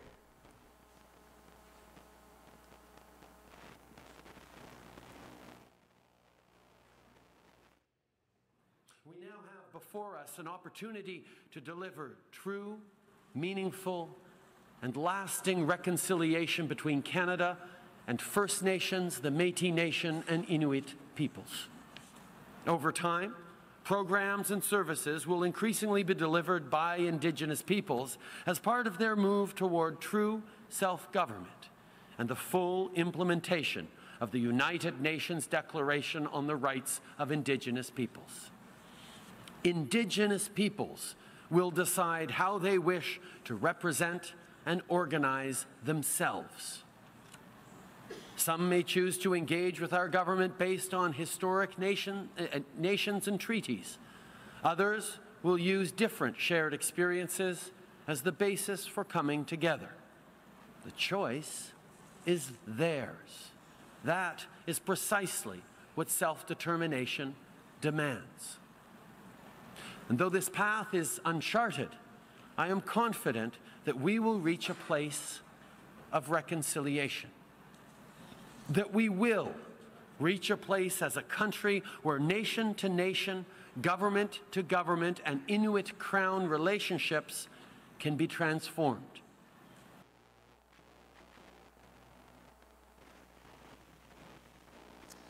Okay, so there's the Prime Minister saying it himself, although he's not taking action on his words, as far as I can see, but he said it. You know, this is, we are a sovereign people, and they want to make their laws more in line with UNDRIP. So as far as I'm concerned, that's why we can do this, and you know, we don't need their permission to do it. This is our right to be able to do this. We do have a website, medicinewheel.ca, if you want to learn more information. We have most of the documents up on our website. And we've also are about to launch our new website. We'll just touch on it here really quickly. So this is our new Medicine Wheel website. And what we've done is we've kind of created a drill down menu. So Tom, if you can scroll down a little bit more. So we have the mind, we have the body at the bottom, we have flavor and effect. So for example, if you have a body issue, you click on body. It gives some more options. So say you have some kind of pain, you click on pain. So it brings up more issues. You pick one that's closest related to the one you want to deal with, for example, chronic pain. And then what it's going to do, and it's not fully finished yet, but what it's going to do is it's going to bring up all kinds of information about chronic pain. What is chronic pain? Then it's going to talk about lifestyle changes. What can you do to help change your life to deal with this chronic pain? What can you do for mindfulness, exercise, healthy eating? And then at the bottom of all that, it's going to be about cannabis. What cannabis products, what can cannabis do to help you with that ailment? So this is all stuff we've been developing, again, in-house. And Tom, if you can go to a product page just so we can see what that looks like. And so then what it's going to do, it's going to bring up products that are going to be helping you with that chronic pain. So what we have here is a flower. It's going to talk about the flower pricing. Next we have the flavors. So this one's citrus, coffee, pineapple, the type of flower, and then the effects and symptoms. So we kind of created this graph. The colors kind of flow towards the areas that is best suited for. So it's very good for creativity, focus, and whatnot. And then, again, just to make it a little bit easier to read. And then as we go down further, we see the THC levels, CBD levels if there are any, and then the terpene profile. So the terpene is what gives it the scent, the flavor, and then the cannabinoids are like your THC, CBD, CBN, all those kind of different products as well. And all this stuff, again, is in-house, done through our own laboratory. So again, it's more about educating and showing that you know, cannabis is just a tool of many tools to help people live healthier, better lives, and that's ultimately what we're trying to do. Does anyone have any questions or anything? Yes, you at the back here. I'll Jake, if you don't mind. Or the sneaker. Hi. So my question is. Definitely. But is your business registered with Canada Revenue Agency as a registered business? It is not, no. Again, we're taking that sovereign stance. Okay, perfect. And then also, what type of employment opportunities do you currently have in-house for community members or employment opportunities for other dispensaries? Because I know you're just focusing on dispensaries right now, but I mean, there's other opportunities as well, and what do you Yeah. What have you seen in your community? Absolutely. I mean, again, cannabis is one of many tools, and I see it as a stepping stone to much bigger things. Much bigger things includes hemp, okay? What can we do with hemp? Again, we get CBD from hemp. We got sustainable building products, textiles, clothing, biodegradable plastics. So there's a huge industry awaiting for us. And I think this is our opportunity as Indigenous people to help Canada fix this world. It's gone to excuse my language, hell. And I believe it's up to us, and it's going to be us that helps make a difference. And cannabis is the tool and the stepping stone to do bigger and better things. Now, as far as other things, I mean, this is just a small portion of what we're doing. We have a ton of other projects on the go. We have our conscious lifestyle design building, where we're going to be doing treatments and therapeutic artwork, language, culture, different things like that. We're heavily involved in growing, and I think it was mentioned about breathing with the plants and interacting with that plant. Our grower, when he's out there growing with our outdoor crops, he lets his hair down. He takes his shirt off, he takes his shoes off, he takes his socks off, and he goes around and, you know, he's touching barefoot with Mother Earth, and he talks to every single plant. He breathes on every single plant, and, you know, he loves the plants, and that love gets returned to us in the form of medicine. You know, so you see these LPs, they're wearing their masks, their gloves, there's no love there. I mean, after it's harvested, by all means, we wear the gloves and stuff like that to save on contamination. But when we're growing, we're in touch with those plants. Again, developing product lines, working with other communities, working with other Indigenous dispensaries. If they have products that they're developing, you know what, let's work together, let's share those products. My goal is to have our products filled with all Indigenous products, every single one. And you know, there's all kinds of different strains out there. Girl Scout cookies is a popular one. I want to take this industry and let's give them our own names. I want people to be coming in, you know, the people off our reserve to be coming in and asking for products in our language. And that's what we're doing, and we're educating people, and people are already doing that. Every day we have an Ojibwe word of the day up, and people are coming in and practicing those words, and our staff are trying to use that and converse with each other using our own language. And it's just, you know, bringing recognition to everything we've done. And it's working. People are seeing it. We're starting to present all over the place now, and people are intrigued by everything we're doing, and they're supportive of what we're doing. Okay, so in the second question that I asked you in regards to employment opportunities, so your dispensary, you currently have quality control, store managers, all that jazz. I don't know if you have bud tenders, is that what they're called? We do, yeah. But more or less, like, what do you see as a great opportunity for local community members to actually maybe educate themselves in, like like horticulturing and things like that? What kind of opportunities do you see happening more for, say, individuals in my community that will maybe possibly want to do their own grow operation or have their own dispensaries? So those are the kind of questions I'm kind of looking for, is what employment opportunities are there and education opportunities? Okay, absolutely. Well? Honestly, the sky's the limit, and it's happening already. We're getting, when I first opened, we had some dealers on our own reserve. They came to me and said, you know, I have no business now because you've taken all my customers. I was like, okay, so why don't I become your customer and buy from you as well? I'll support you in your growing and help you grow and help facilitate your growing by providing the lights, the seeds and stuff to be able to do that. People that currently make medicines, salves and stuff like that, you know, it's very easy to infuse that stuff. So we'll help them do that and develop their own brand that they can keep as their own brand and white label it as well. There's packaging, there's design and artwork, you know, there's transportation, there's security. You know, there's candy makers, there's educators that go around presenting, managers, there's just so many different areas, and we're just starting to break the surface on this. And to be honest, you know, my hands are kind of tied right now because of the concern of always looking over my back for the fear of being raided. Once that fear is gone, we'll explode, and you know, it's going to be so huge. It's going to be so huge. I'm so excited about everything moving forward. And it's not me. It's everyone here. You know, we all need to support each other. And, you know, I'm only one person. I only want my little piece. And I'm more than happy, you know, any dispensaries wanting to open up, you know, I'm more than happy to provide that assistance to the best of my abilities.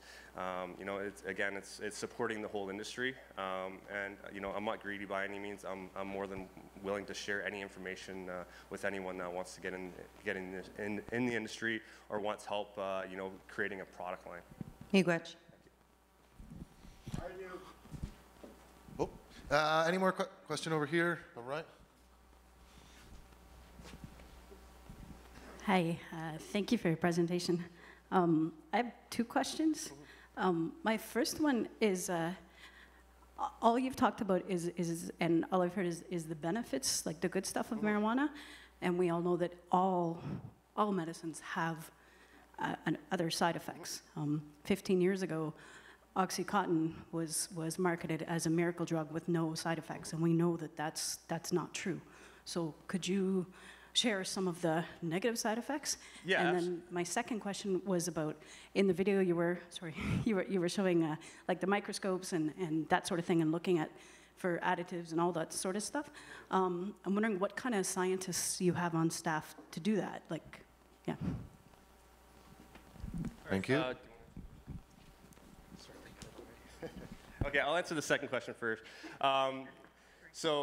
What we have is we have a dedicated team of biologists and lab technicians that are coming in to help us. We also have a university professor from University of Toronto coming in to validate all our standards and methods in our labs to make sure we are doing everything right.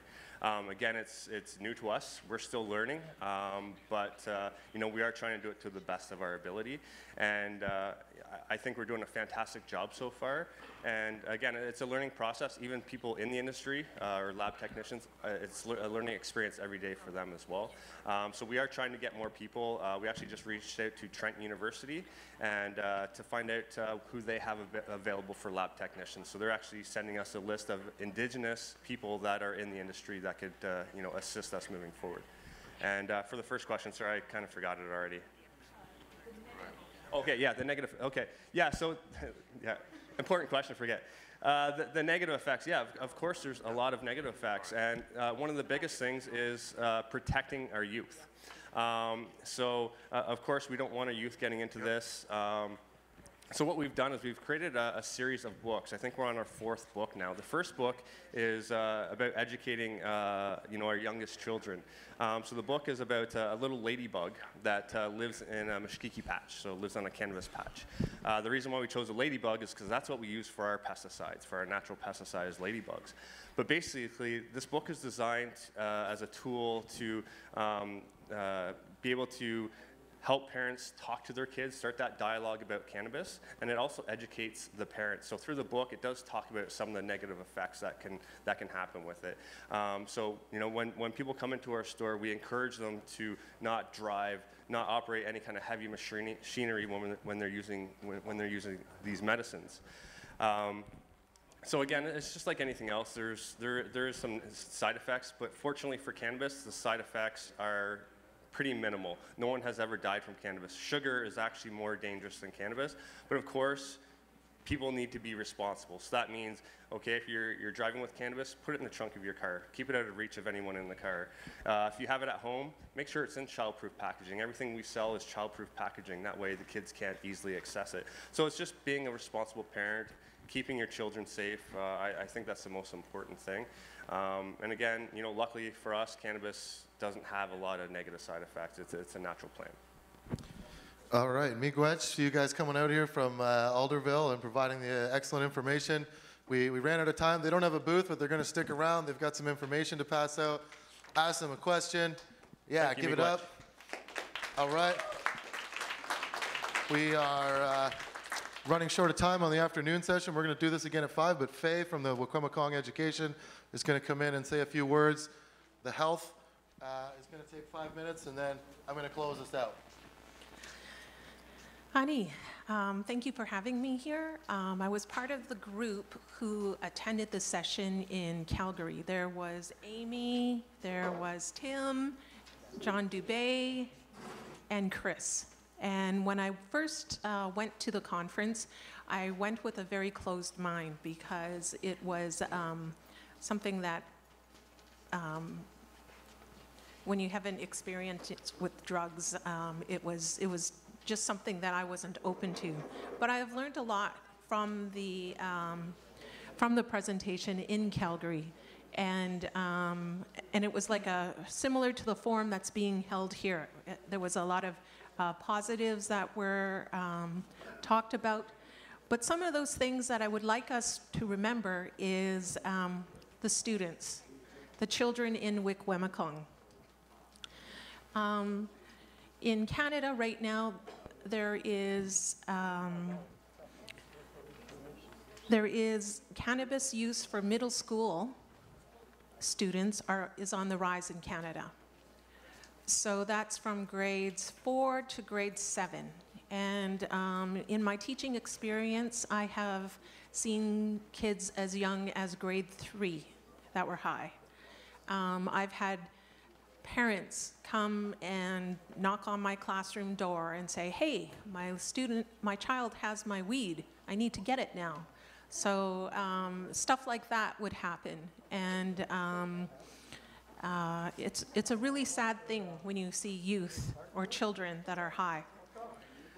And of course, they start using it for 2 reasons. One of them is recreational use. So why are kids smoking pot? It's because, well, family members who smoke and express approval for marijuana use. So if they see you doing it, they're probably going to do it too. And I can tell you that it's discouraging when you make a home visit and the parent opens the door and a gray cloud of smoke comes wafting outside, and it just takes you over, the smell of marijuana.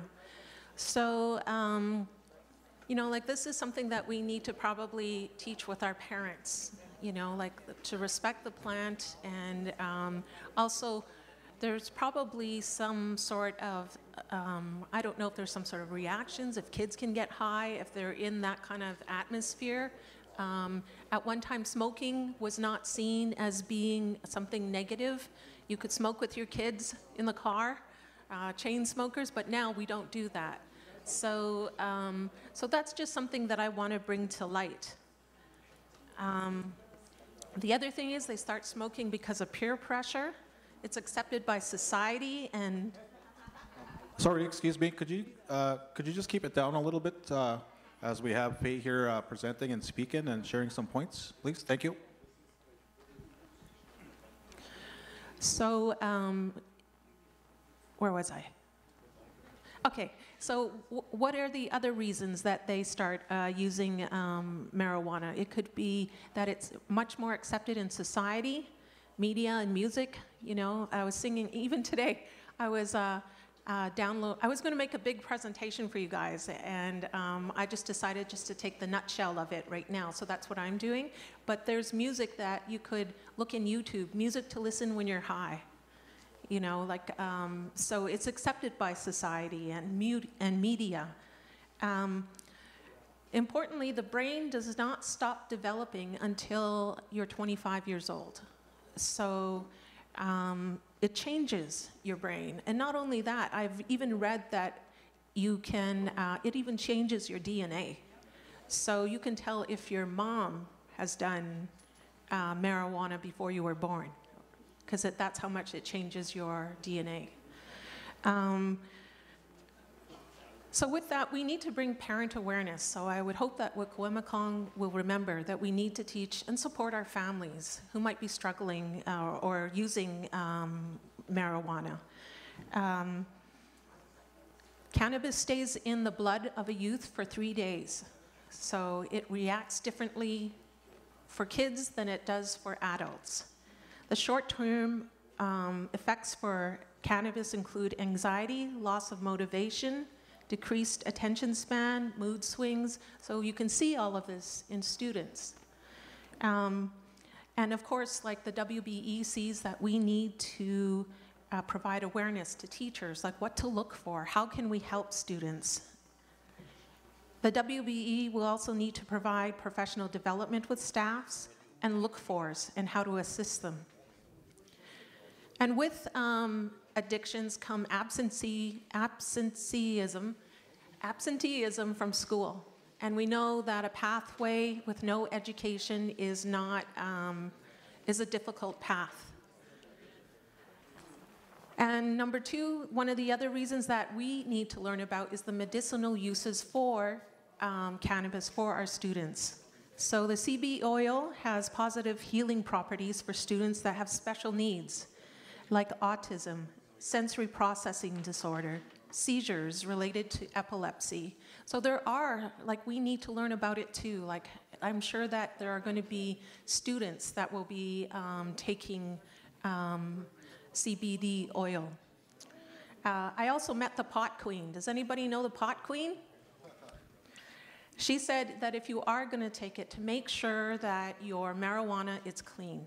And she talked about how people have been growing it in their homes and they can't quite get the temperature at the right place, so the mold will grow on the plant. And she also talked about how the growers will use a certain kind of spray, which is okay to use for vegetables and in your garden, but it's not okay to use on pot because it turns into cyanide when it's burned. So there are some things that we need to look out for. I hate to be a wet blanket, but I want to speak on behalf of our children. Miigwech. Was that Cheryl Schumann? Is that what you're talking about, Cheryl Schumann? Yes, Cheryl's a good friend of mine. Health is going to come up here for 5 minutes and relay their presentation, and then I'm going to try to summarize everyone and go over a bit of the Canadian federal and provincial legislation. Anyway, my dear. Okay, so this is kind of just impulsive. We've had a lot of great information today, but from a health perspective, I just had to mention, just to provide you guys with the best up-to-date information, and hopefully they can clarify some of the questions later, because there's a little bit of confusion. So as health professionals, we have our own licenses and regulations that are like for everybody across the board. It doesn't matter if we're on reserve or off reserve. Those are imposed by our regulatory bodies. So in my experience, working through, for anybody, so medical cannabis, in my experience, has always been prescribed through a physician. So, you know, I've had to do referrals. I've worked with clients through Veteran Affairs Canada, military veterans, people who have chronic pain, things like that, mental health issues, addictions. And our doctor has always had, he's been licensed to prescribe these things. So one of my questions is, and I just want to be clear with the community, because a lot of the dispensaries, guys, can you guys keep it down there, please? Because you guys are going to probably have to answer some of these questions later.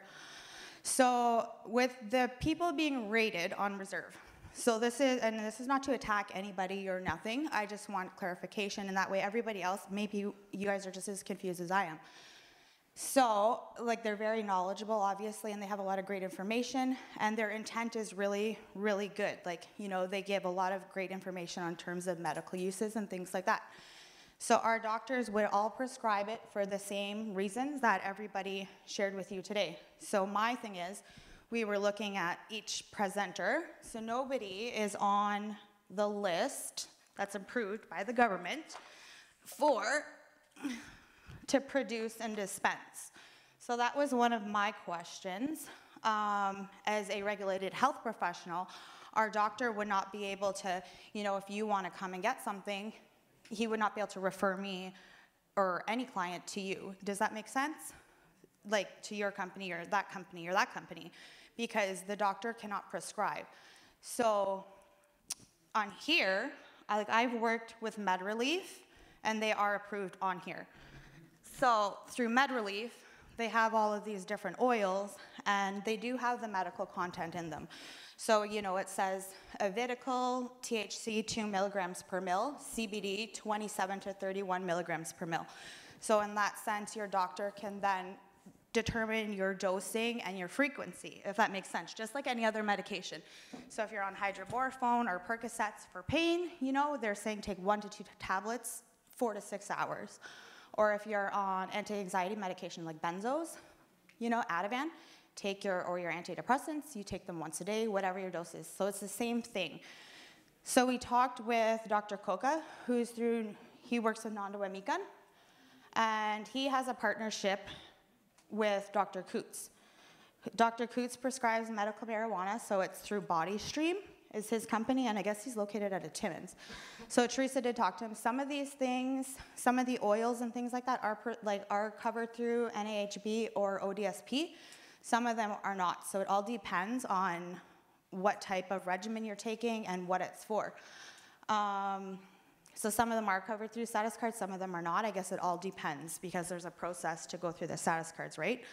So I just wanted to touch base on that and kind of ask for clarification because from, you know, a doctor's perspective, yes, it's all there because it's for medical reasons, but it's not an actual licensed physician prescribing it. So like this has been around for many years. So I just wanted to clarify on that because I did have some people come and ask me at the health center booth, like, oh, how can we get this, you know? So like what I would have to say as a nurse who's regulated by the College of Nurses of Ontario, and same with our physicians, they're regulated through the College of Physicians, they would not be able to say, oh, you can go to, you know, Creator's Choice or Medicine Wheel. Like they would have to use their own that's already approved. Does that make sense? So that's just one of my questions, and I think it's really important information to share with everybody so that way people aren't wondering, well, why are police raiding here but not there, and things like that, because we want to provide the community with the best information, that's all. So I just wanted people to give the opportunity for everybody that is presenting because you're very, very knowledgeable and like you have a lot more knowledge than I do and you're really bang on with a lot of it. So just that way it provides the community with the best possible information. Yeah. Okay, thank you. Thank you so much. Wonderful, wonderful, wonderful. Yes, that Evideco product from MedRelief is excellent, high CBD. Really like that stuff. All right, so we've had a lot of great presenters today. I've only left myself 20 minutes with my great time management skills that I have, but that's okay. I'm going to talk to you guys a little bit about everything. So I briefly introduced myself. How I got into this space was, you know, every plant has a healing purpose. That's what I was taught in Curve Lake growing up, and I believe it, except for everything but poison ivy. I don't know what that's for. However, that's how I got into this space, and medical is what attracted me. And I actually built this company right here, Delshin Therapeutics. That's my business partner, John, and us 4 years ago. There's like over 20 news articles out there about it. It was the 33rd licensed producer in Canada.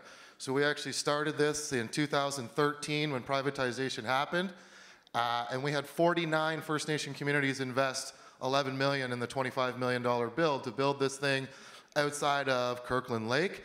And it is something that you can access through your doctor. Myself, I studied Aboriginal Health Sciences at Western University and then did a master's in First Nation Policy Leadership. Put a couple quotes here, some things that my professors taught me when I was learning as a student. The first day of health science class, half of what you learn right now will be wrong in 10 years. Half of what you learned 10 years ago is wrong today to do with science and its applications, okay, particularly to do with health. Another thing that a really cool professor taught me is the difference between a drug and a poison is the dose. So someone mentioned microdosing earlier. It actually could have been Rob or Derek, I don't remember. And then last thing is the solution to pollution is dilution. I've been a first aid instructor with the Canadian Red Cross for 8 years now, and this will come up as a theme as we go through it. This hemp and marijuana, people, we had Stitch talking about CBD from hemp. Everyone else was talking about marijuana. What's the difference? Well, it has to do with one cannabinoid, THC, and how much THC is present in the plant during any stage of its cultivation. If it has 0.3% less THC, we're talking about hemp. If we're talking about anything with more THC than that, usually we call it marijuana. But really in the scientific nomenclature, they are both cannabis sativa. Labeled the same, from the same genus, have a lot of the same properties. But on the hemp side, we're using, we're producing textiles like clothing, we're producing plastics for automotive mobiles, we're producing soaps to wash our body, more physical things as it's a very tough fiber versus the THC plant, which we're using for psychoactive effects or medical benefits, depending how it's being applied. But again, when we developed this science, this understanding came to us in 1971. That's over 40 years ago. It's changing. And why is it changing? Well, we're starting to understand that there's terpenes, flavonoids, etc., other parts of the plant that contribute to its psychoactive effect or its healing properties. But really, it's all thanks to this gentleman, Ernie Small. He worked for Health Canada for like 45 years.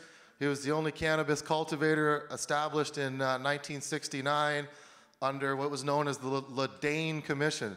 Ledane Commission was supposed to be a 5-year study that talked about cannabis and its impacts on society. In 72, 2 years before the study was done, they said, we can't find anything wrong with this, and they shut it down. But nothing carried on with Ernie's research, and it kind of just sat there. But Ernie's research led us to understandings of the plant that we never had before. Sativas and indicas, we've heard different people talk about. I think about these as kind of your Dayquil and your NyQuil as a simple understanding. Sativas you can use during the day. You're not as groggy or mentally impaired from it.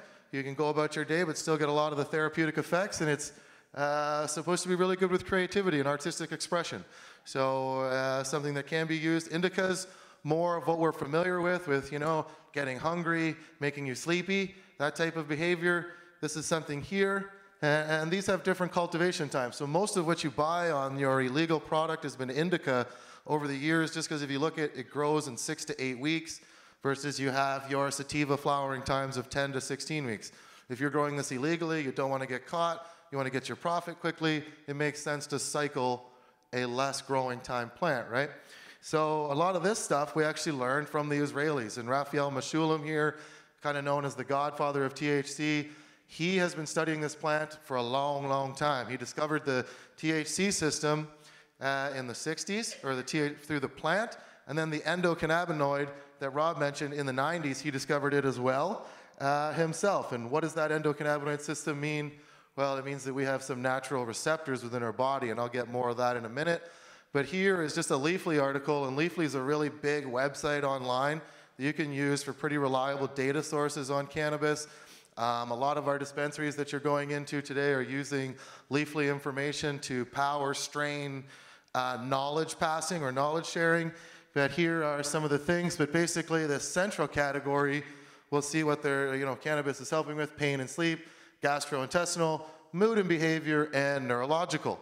So these are some of the areas that people are seeking. But remember, half of what you learn in 10 years is going to be proven false. Cannabis has been illegal in Canada, recreational, up until October of 2018. Medical, 2001, really new. We spent almost 80 years in a prohibition era. When things are prohibited, when they're Schedule 1, as they say in America, it makes it really hard for a researcher at an academic institution to get the proper ethics committee approvals to do research. Okay, so we don't know a lot right now.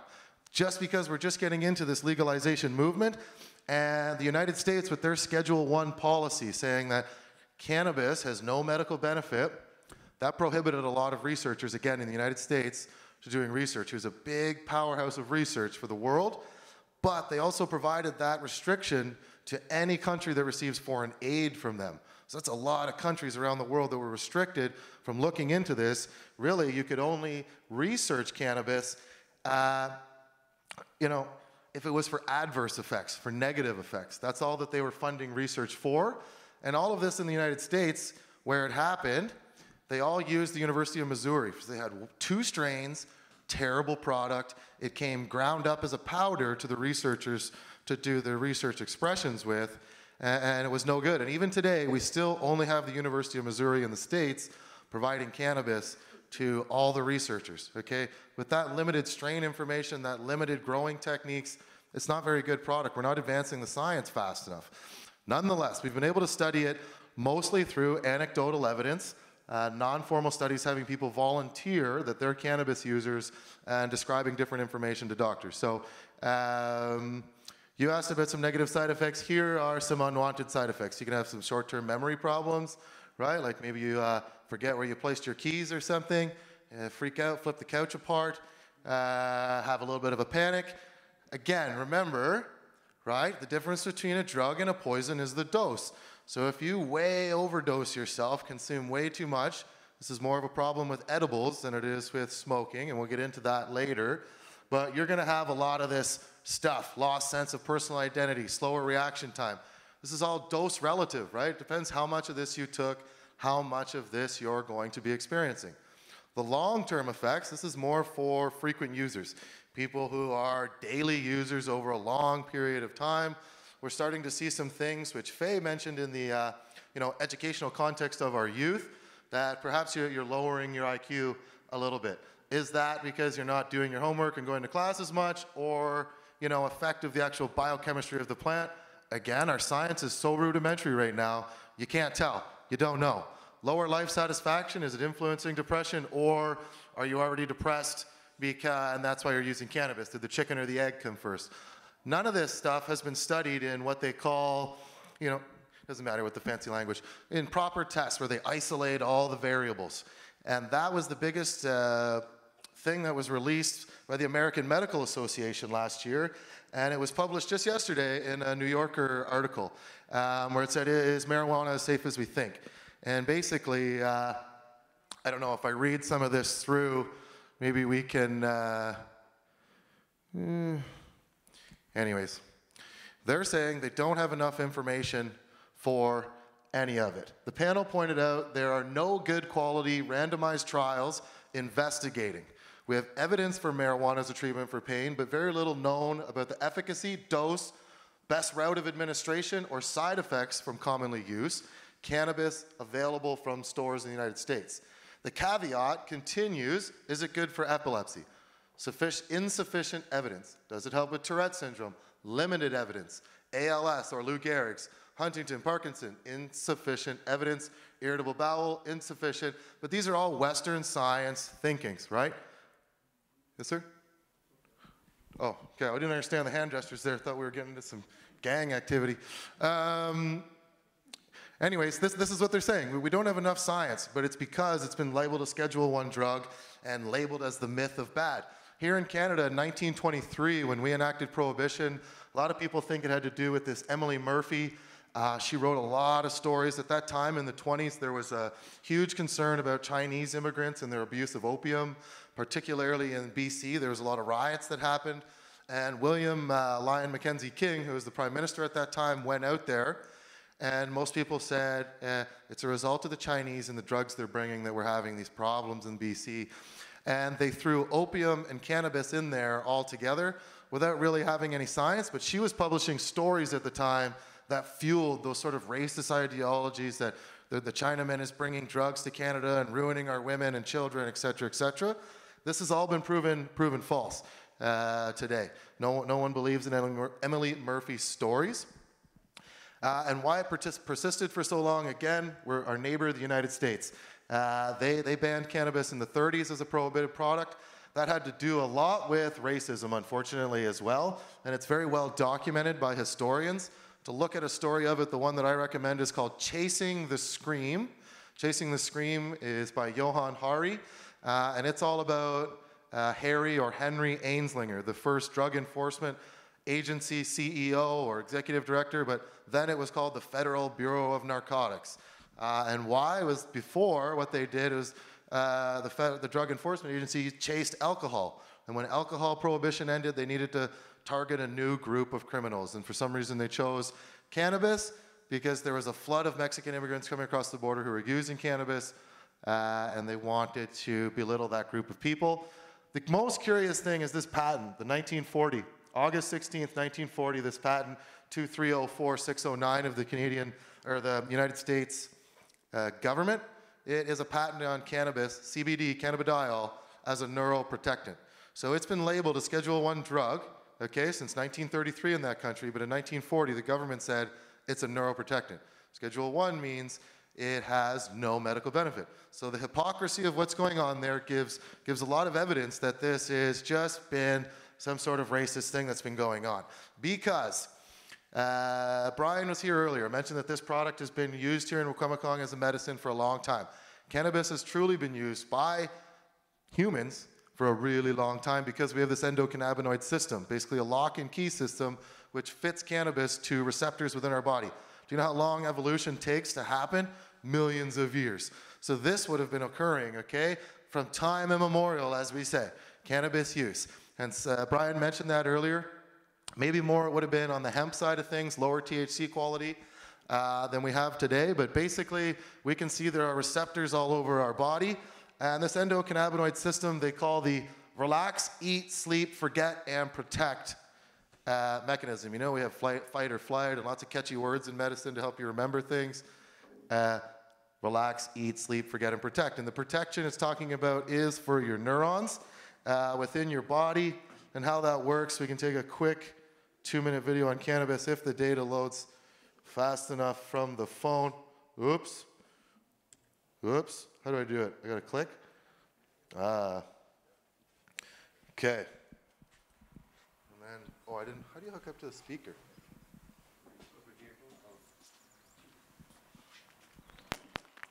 What do you really know about cannabis? Well, yes, that too. I don't know what hole it is, that one. That cannabis has been Thanks, used buddy. as a medicinal plant since the dawn of human history. The medicinal use of cannabis gradually waned as opiates became more widespread.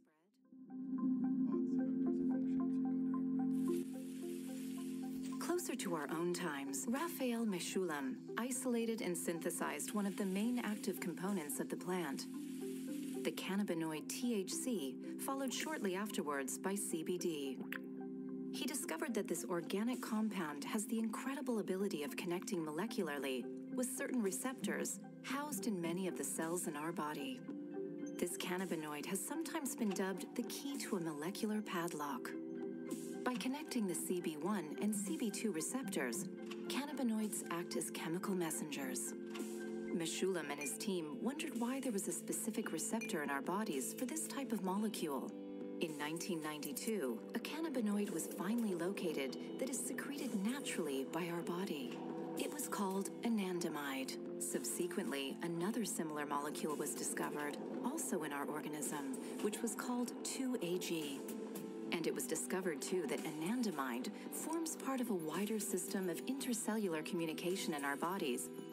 This previously unknown system is known as the endocannabinoid system, and it is closely associated to our body's self-regulating processes, such as control of temperature and pH.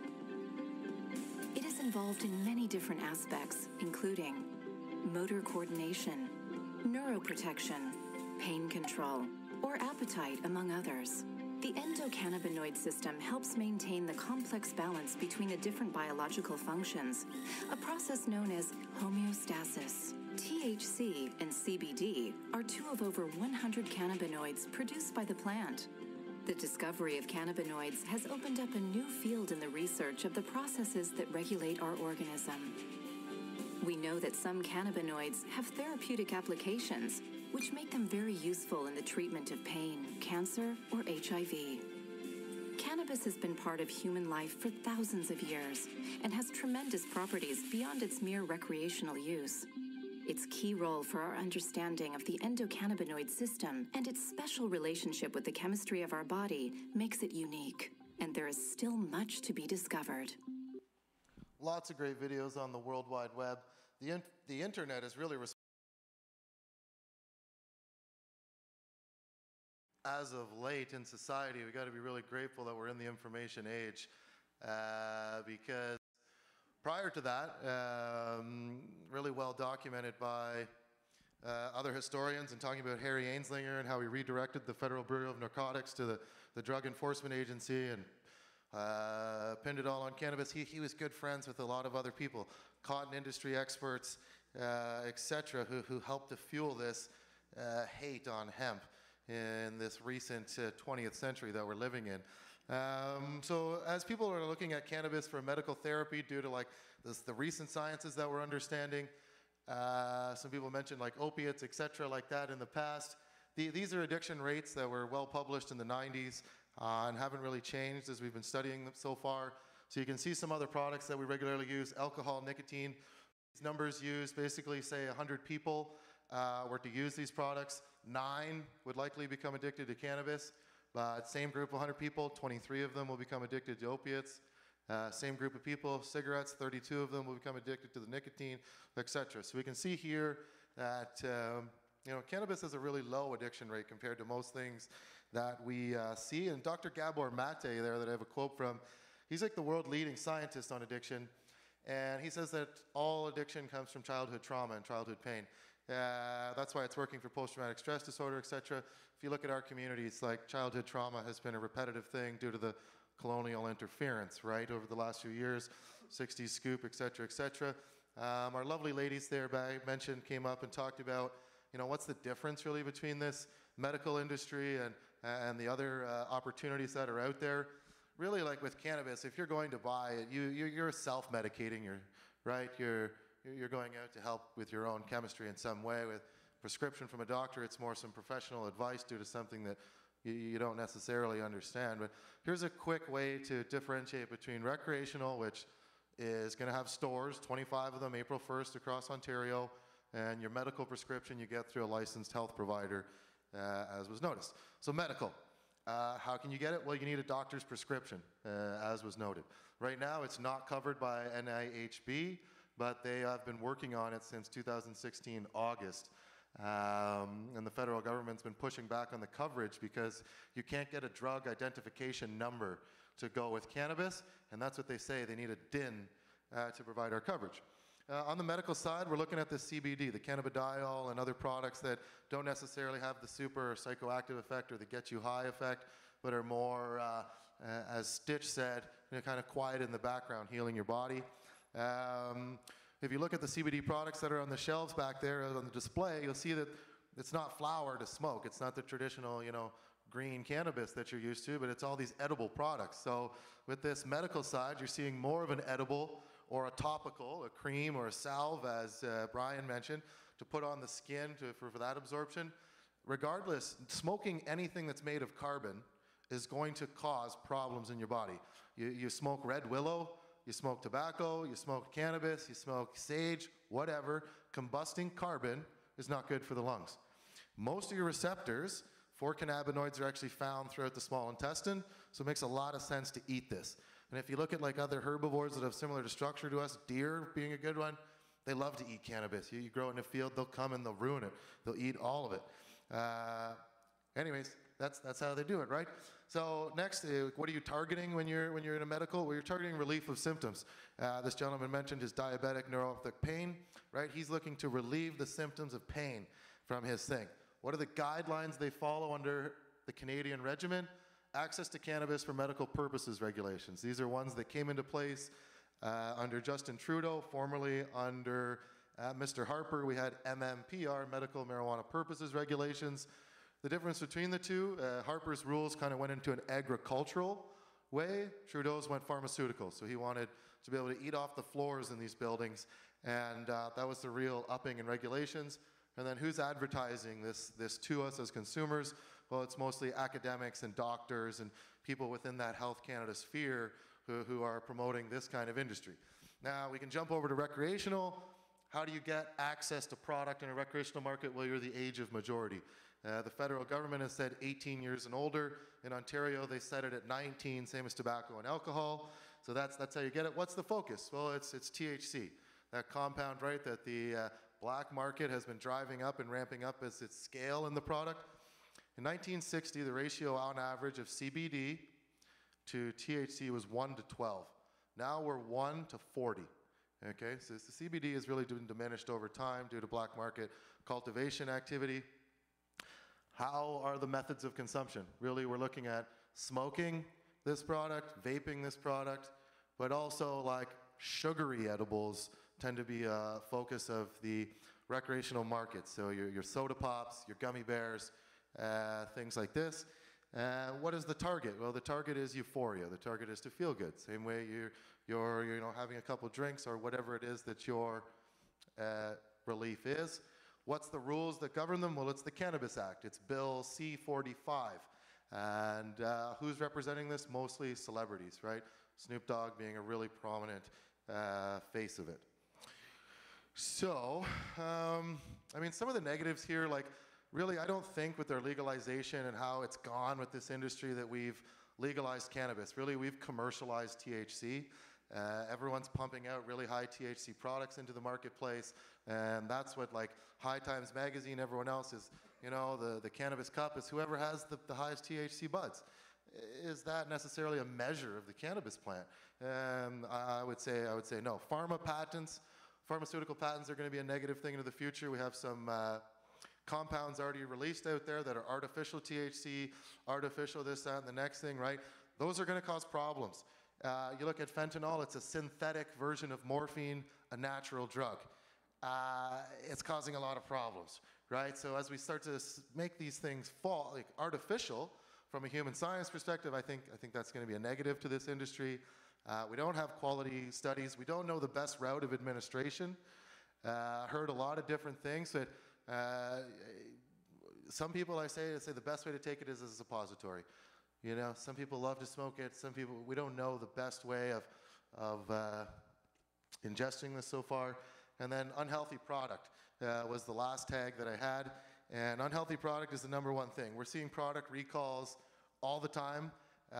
Recently, Bonify, a big medical marijuana producer who's licensed under Health Canada that you can buy from your doctor, had a huge product recall. They sold a bunch of product with illegal pesticides all over it.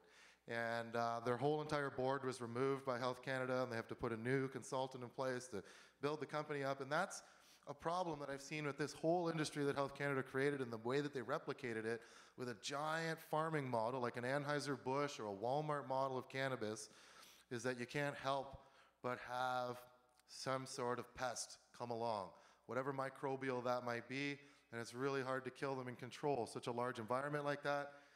Cannabis is probably best in a craft grow type of cycle, in a smaller plant, because there's just less infections coming in. Now, a lot of people mention opiates, and we're talking about cannabis across Canada. So this right here is the largest longitudinal study done in the world, 1999 to 2010, 11 years across 50 states in the US. In summary, what they found was that where medical cannabis is easy to access, opiate mortality rates plummet. They go way down. So if people can access good quality cannabis products, they're not using as much opiates, they're even able to help themselves come off opiates. We heard an anecdotal story of that from Derek when he introduced Creator's Choice, and we can hear that all over the place. So people who have replaced pain management products, the pharmaceutical product, with cannabis. Tilray, actually an American company that owns a Canadian license in British Columbia on Victoria Island, they did a study themselves in 2014. They had 63% of their patients, 271 people, replace their pharmaceutical prescription with pure cannabis therapy. Really positive note for the industry as it's coming forward.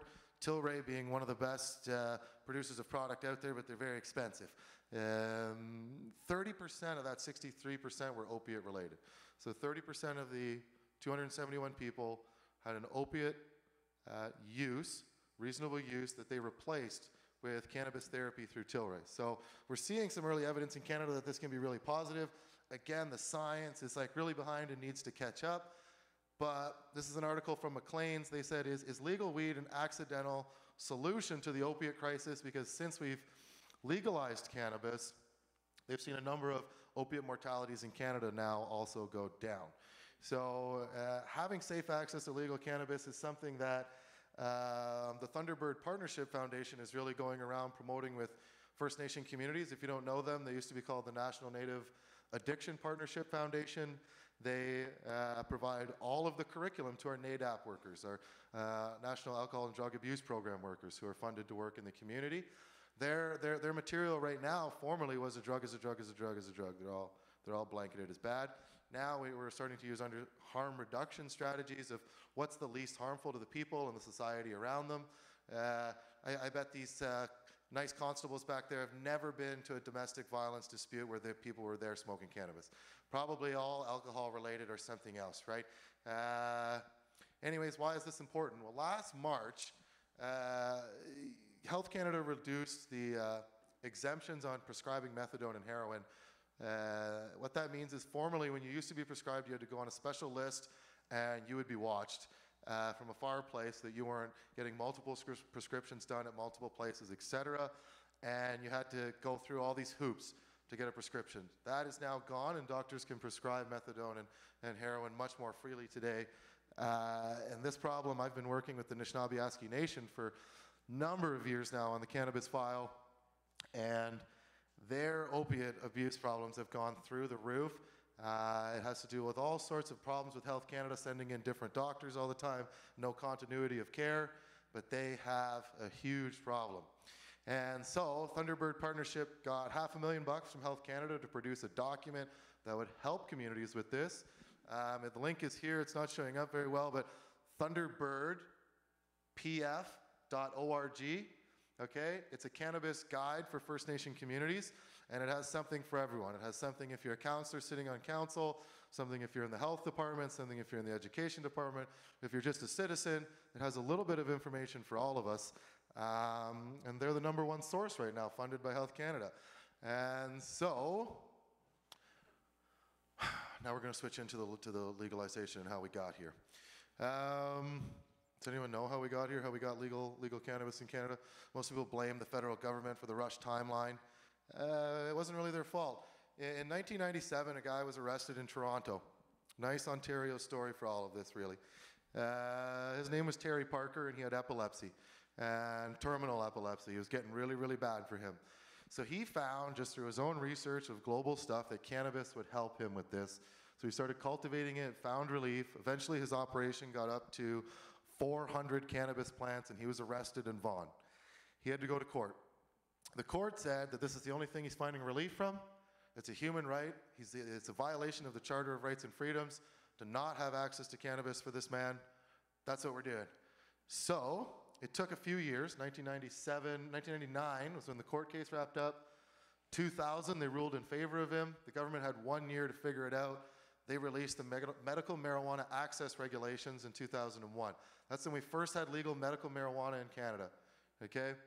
And at that time, you could either grow for yourself, or you could have one designated other grow for you. And you could grow a crazy amount of cannabis. They were not very smart with how much they thought each person would use. One individual person could have 1,000 plants cultivated for them, okay? Who's gonna use all that? Organized crime, being really smart because they're organized, seen this and started eating up these licenses, saying, I will grow for someone else, 1,000 plants for them, finding terminal people, et cetera, et cetera. Now they're producing this weed legally. Half the effort is taken out of it, right? The growing is legal. The RCMP see it when they're flying a chopper around, OPP, whatever. They come and inspect, you have your government license. So this, the government realized they made a, terrible mistake with it, and there were humans challenging the MMAR as well, saying that I can't find someone to grow for me, and I don't know how to grow myself. So the court ruled in favor of them and said, yeah, this is a legal right. You should be able to get it from a reliable source.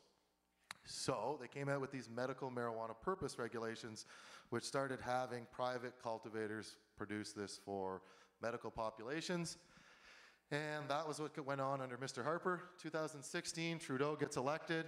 He says, we're going to legalize. We're going to do Bill C-45, cannabis, legal for all non-medicinal use, adult use, whatever you want to call it. And he cleaned up the medical marijuana regulations, providing for a mixture of these. So now you can have someone grow for you, you can grow for yourself, or you can buy it from a government producer. Really a lot of options for the medical consumer, and even for us now as adult consumers, there's different options for us to get our product. So again, a lot of Trudeau's work was based off Ledane Commission. Ledane Commission, 1969 study. 5 years they were given. And that man, Ernie Smalls, was involved. But after 3 years, they said we should decriminalize cannabis across the whole country. It's not worth our time.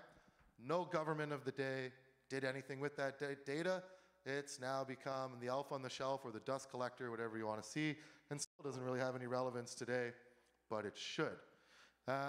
This right here, again, legal timelines of what's happened with cannabis use. But here in Canada, 1923, schedule of restricted substance, no medical benefit. 2001, medical benefit has been established. So this whole time here, no science being studied, except for Ernie Small, who was employed by Health Canada to separate hemp and cannabis or marijuana from each other, and then only present adverse effects, negative effects. So we're really in the early days of cannabis science and what it can do. Everything that we have right now is basically anecdotal. But does that mean it's wrong? I don't think so. This is a really detailed thing for lawyers who are sometimes in the room that want to see how cannabis laws progressed across Canada. But really what I like to highlight with this is it wasn't the government's idea to make money off it through taxes, etc.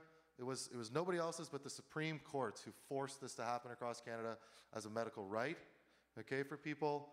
But the legalization side was Justin Trudeau and his Liberal Party. The difference between your home grow and your medical grow right now. So everyone knows you can grow cannabis at home under adult use framework, which is 4 plants per residence, okay? And you can't use multiple residents. So if you're a landlord, you own 4 properties, you can't have 4 grows. It's your residence and you're only allowed to use 1 residence, okay? And it's 4 per residence. So me and you live together, we're friends, we're going to school or something. He doesn't get to have 4 and I get to have 4. We only get to have 4. Okay, so that's what it is for recreational use at your home property cultivation right now, in absence of any of your own community's codes. Your home grow for your medical license is much different. So, I don't know where it is, it doesn't matter. Here. A patient who is prescribed 5 grams of cannabis per day can grow up to 25 indoor plants.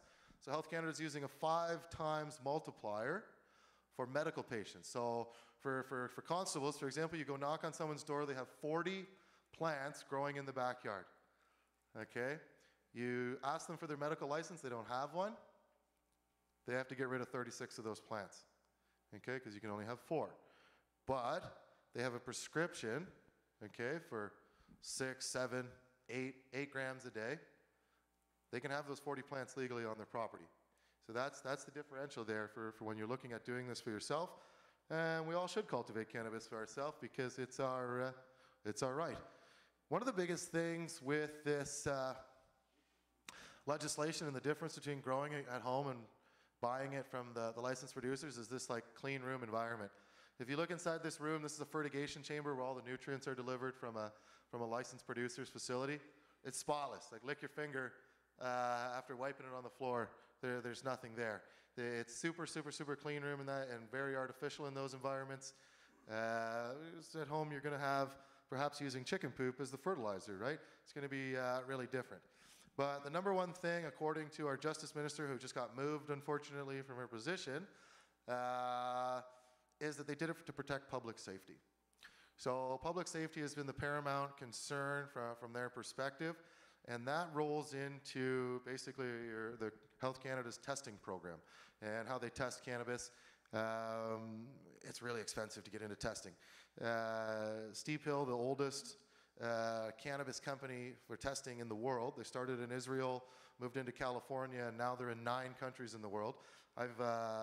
Jonathan and me purchased the licensing rights to their intellectual property to bring it into Canada for First Nation community benefit because, oh man, when we started working in cannabis in 2014, we got chased out of communities called drug kingpins, drug pushers, like all this sort of stuff. Really what we wanted to do was help with the public safety element because we feel that's what the government's main concern should be. But it's a challenging thing. It's a very expensive equipment, and testing for pesticides is no joke. It's about $400,000 for the gas chromatography machine to do it in a proper way.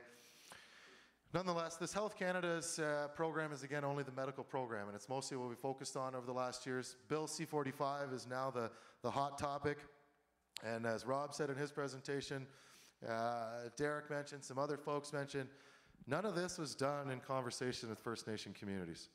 It's rolled out across the whole country, and nowhere does it have anything to do with First Nation anything. It's crazy. We really have been left in this jurisdictional gray zone, as they always call it, which is now why we have Jordan's principle, right? They didn't look after that kid because they couldn't determine who was going to pay the medical bills. We're still in the gray zone. The provinces don't want to spend money to consult with us, but the feds say they have to. It's terrible.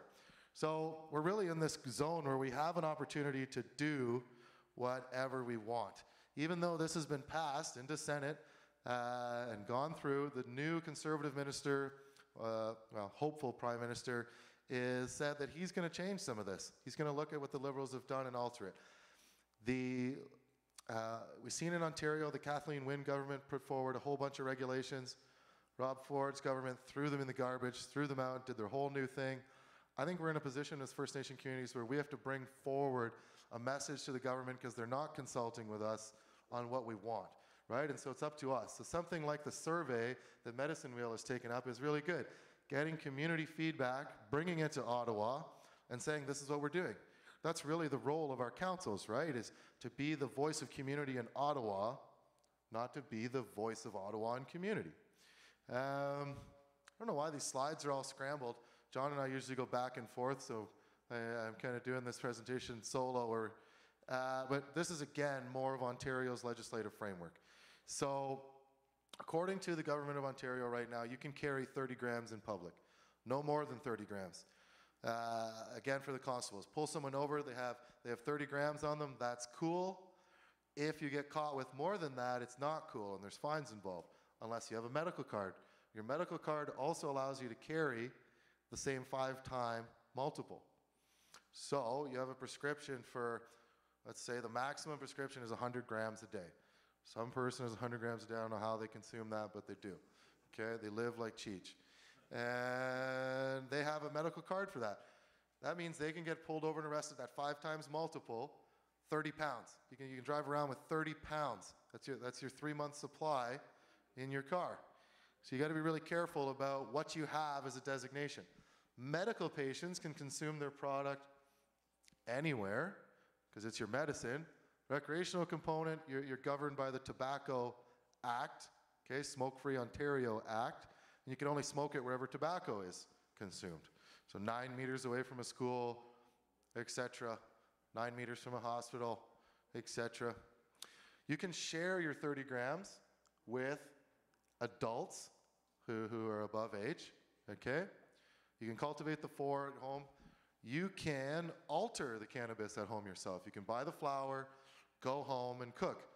Unfortunately, right now, off the reserve, even on the reserve, if they don't have their own cannabis laws, all edibles for purchase are highly illegal.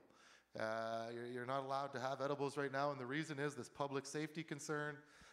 With edibles, people can take way more than they would know because of the time of effect. When you smoke cannabis, within 20 minutes, you're going to be hitting the full effect of this thing. It's going to last 2 or 3 hours in your body. With eating it, you're going to have like 45 minutes to an hour and a half delayed time, right, before it affects you, and then it's going to last 4 to 8 hours inside your body. Really interesting biochemistry, delta 9, okay, the THC that we're looking at right now in the cannabis plant. For some reason, when it goes through the liver, it turns to a delta 11. It becomes way stronger. I don't know how the biochemistry works because the science, again, isn't there to catch up with it.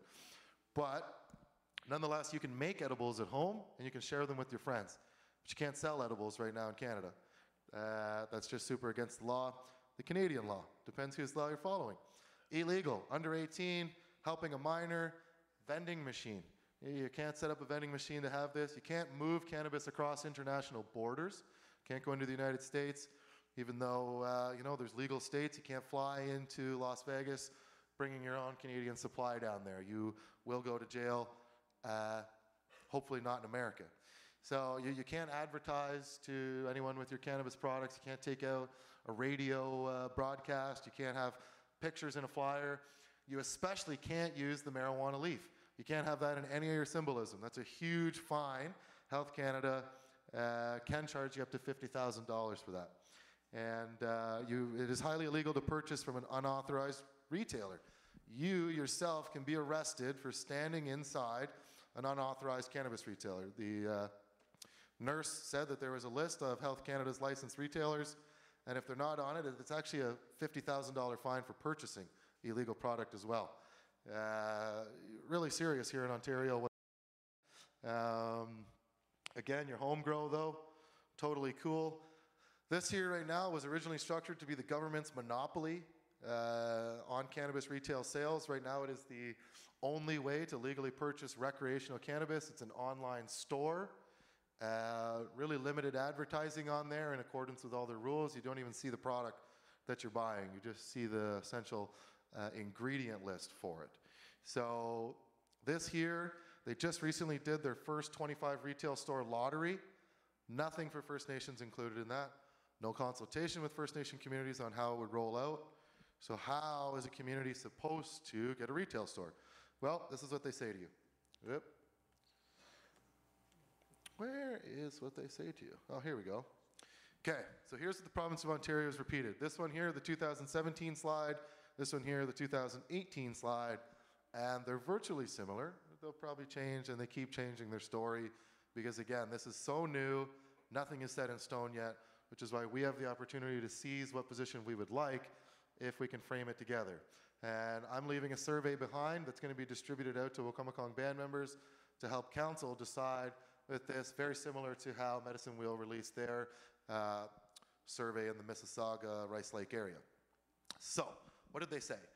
Basically, they said you can write a letter to the finance minister asking for one of two things. One is prohibition. One, you have the right under the Indian Act to say no alcohol in this community. You have the same right, they say, to all intoxicants.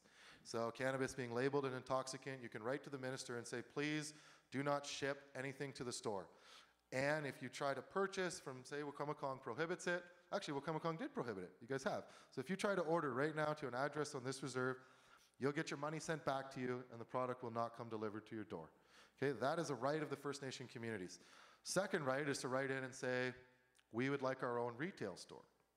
And the minister has the authority from the Crown to, the Ministry Attorney General, has the authority to enter into specific agreements with First Nation communities. Working with several communities right now and doing this process, they're not offering everyone the same deal. I don't think they expect us to talk. I don't think they expect us to use the same consultants for different things, but I've been really fortunate to work with a lot of chiefs really closely. And they're not offering everyone the same package, okay, which sucks. Some communities, they're trying to get the tax thing through on them. Sure, you can have your own retail store, but collect our taxes for us. Why would we do that? That's not what we signed the treaties for. Some communities, they're saying only one per the geographic region. So right now, a community I'm working a lot in is Chippewa-the-Thames. Right there, Muncie, Delaware, and Oneida are right there as well. They've all applied under the same stream of sending this letter in. The government's saying only one of you is going to get it. You know, how is that fair? That's not fair. So this whole process is a little bit bogus. And why is it bogus? They developed it themselves without talking to any First Nations people, okay? So again, we're not being consulted, and they're trying to unilaterally impose something upon us, right? So we really have, it's important that we're all here talking about this because, you know, no one's talking to communities. I think that whether you decide to go down the sovereign route or whether you decide to go down the Health Canada compliant route, it doesn't matter because there's good money in it for you in any case. In Saskatchewan, they gave out 4 licenses to First Nation communities there, and there's a couple cultivations going on.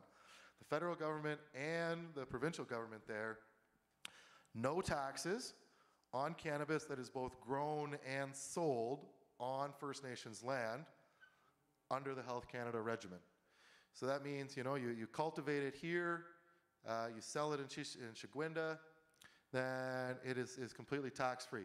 You buy it from our dispenser cultivator, Delshin, it's off reserve, even though First Nations own it, and then sell it there, there's tax on it, vice versa. So there's a competitive edge in either sense. The pre-duty price per gram, $8. You put the GST and stuff on, and the excise tax, you get up to $10.17. We're, you know, at this $8. We have a $2.17 advantage per gram. That's another thing that Health Canada did, right? You can only buy it on a per gram basis. Everyone who's bought cannabis from the street, from an illegal dealer, knows you get a volume discount. If I buy 28 grams, I'm getting it a lot cheaper per gram than if I'm buying 1, usually. Health Canada doesn't allow that. So, when communities go to set their own regulatory processes, which people are getting away with all over the place, Six Nations has their own regulations, Tyendinaga has their own regulations, Akwesasne has their own regulations, Ganawage, all the classic Mohawk communities that were associated, you know, when you think about them, I always think about road blockades, really about that sovereignty. They've all wrote their own rules and have their own systems going, and no one's bothering them. No one. So, how did they develop theirs? Well, CAMH helped the Liberal government, the Wynne government, to develop their regulations, which you can see that the Liberal government did everything on. Establish a monopoly on government sales. And I think this is exactly the model for First Nation communities.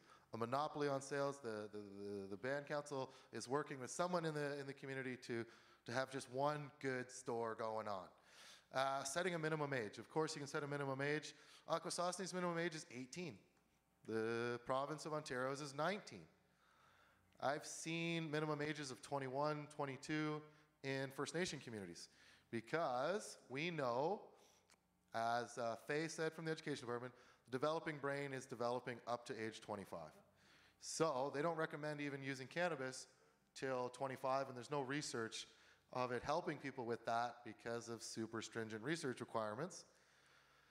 Limited availability, so they don't want to have 24-hour stores open, certain regulated store hours.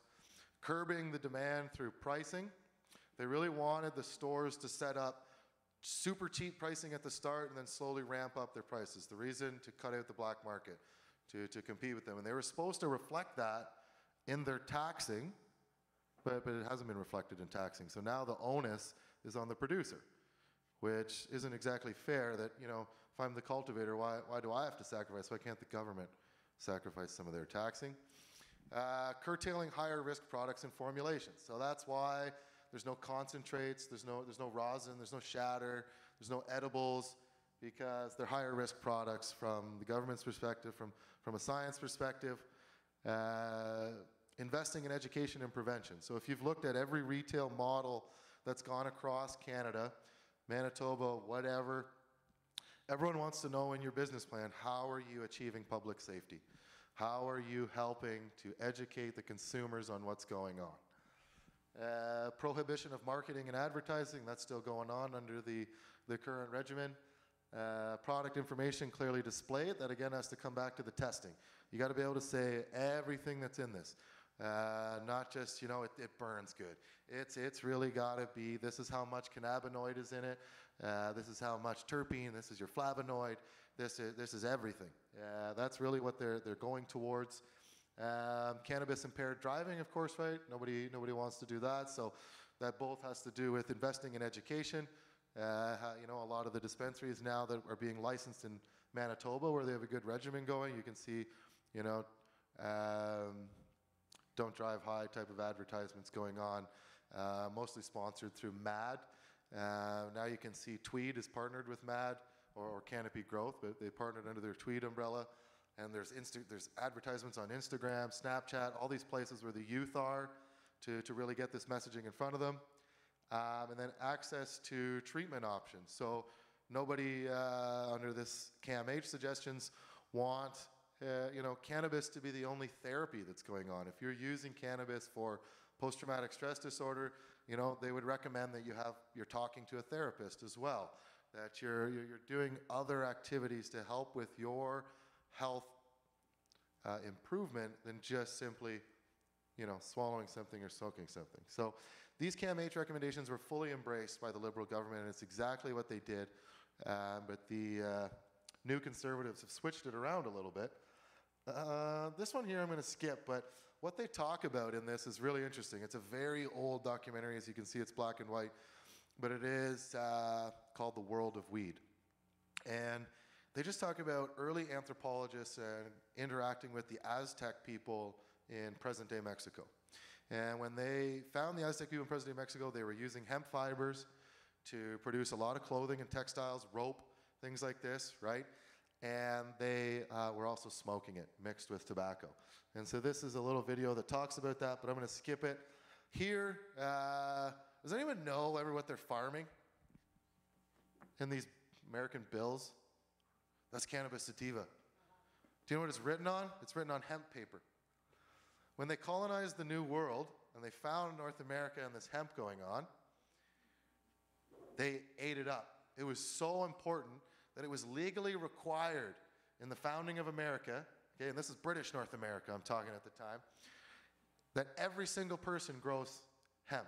Every single person. It was so important to the New World for rope, for sales, getting their boats moving around, getting information back and forth, that it was legal requirement for you to cultivate hemp on your property, cannabis on your property. The original bills, the original money was hemp. The Declaration of Independence is written on hemp.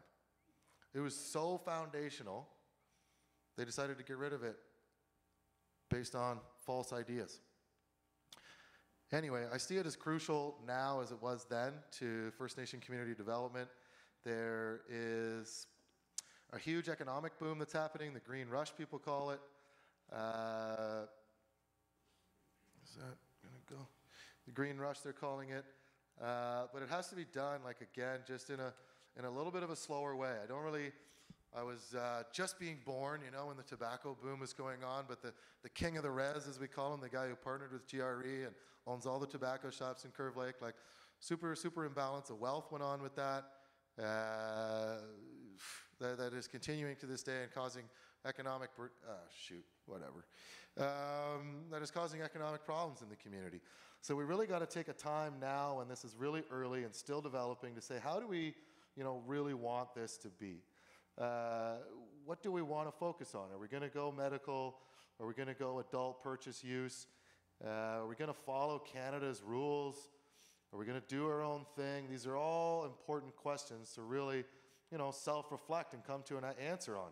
Remember, information is constantly changing, and you really need to stay up to date. It's very hard. It's a moving target of information.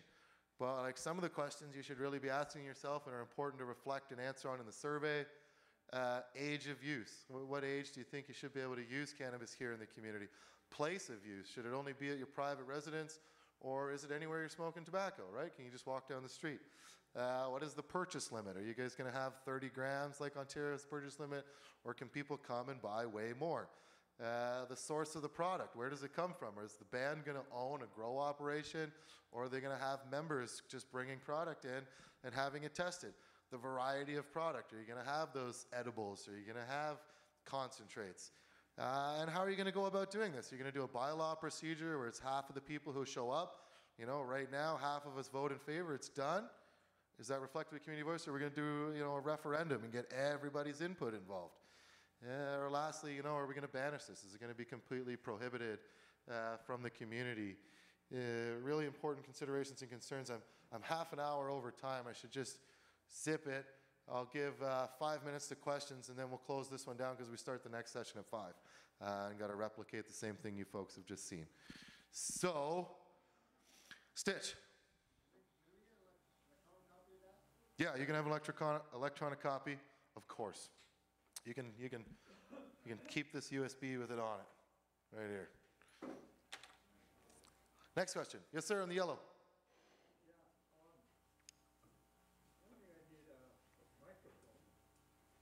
I don't think you need a microphone either. You're bellowing.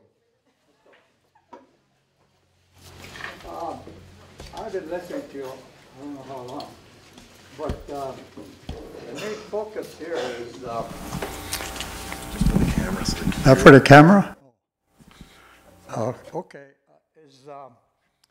I got this information off our local TV, and it mentioned their economic opportunities.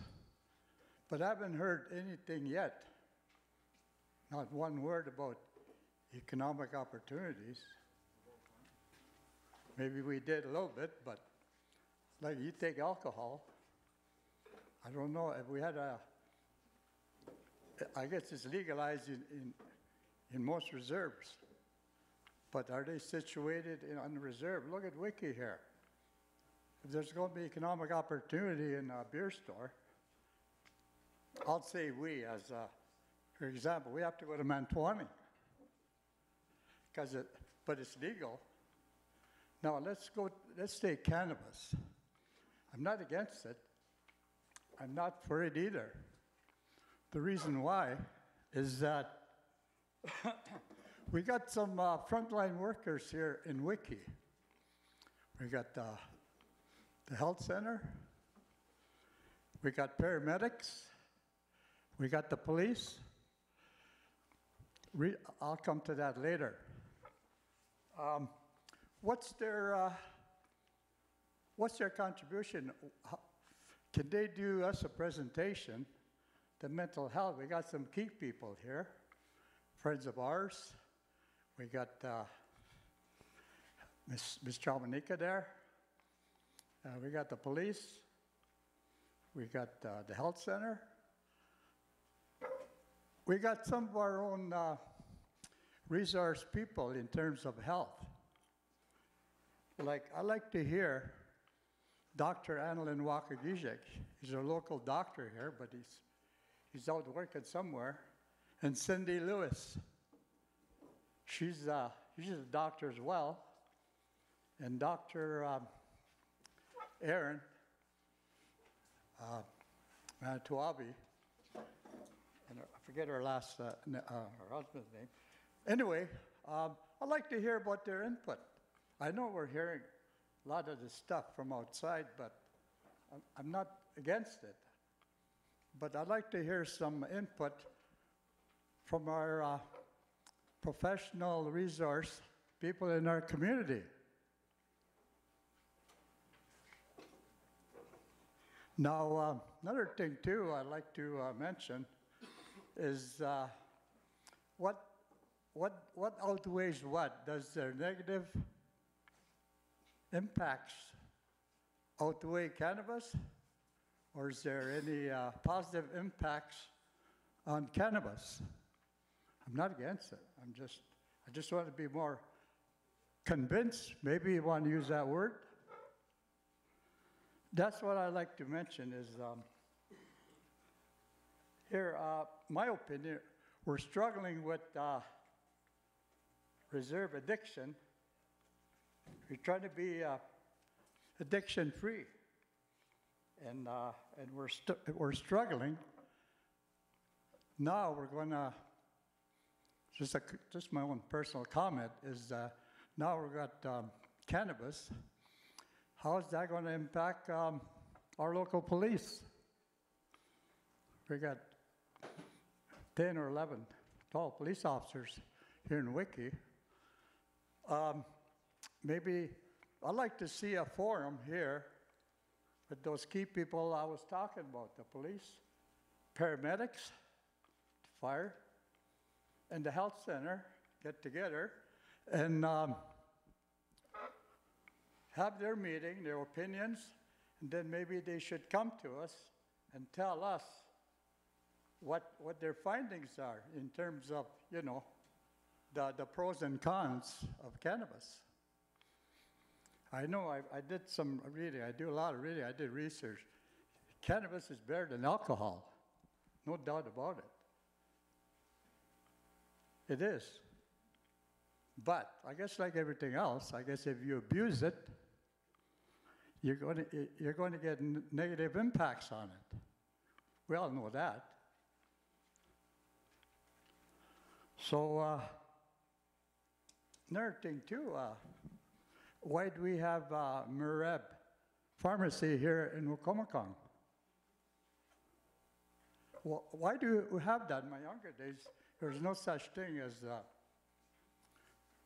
the drugs we hear today. You take Vancouver east side, 4 or 5 people a day overdose on drug. You guys know what it is. I don't. I have an idea what it is. Opiate, I guess. So that's just an example, the negative impacts about this drug that's happening today. 4 or 5 people. They got, my research reading in cities, you take Toronto, they got stations there. Oh, you can go there and get a needle and put your I almost said medicine, your drug in your vein. I've seen people walking down the street, the mirror on the car, they look in there, they shoot. I've seen it.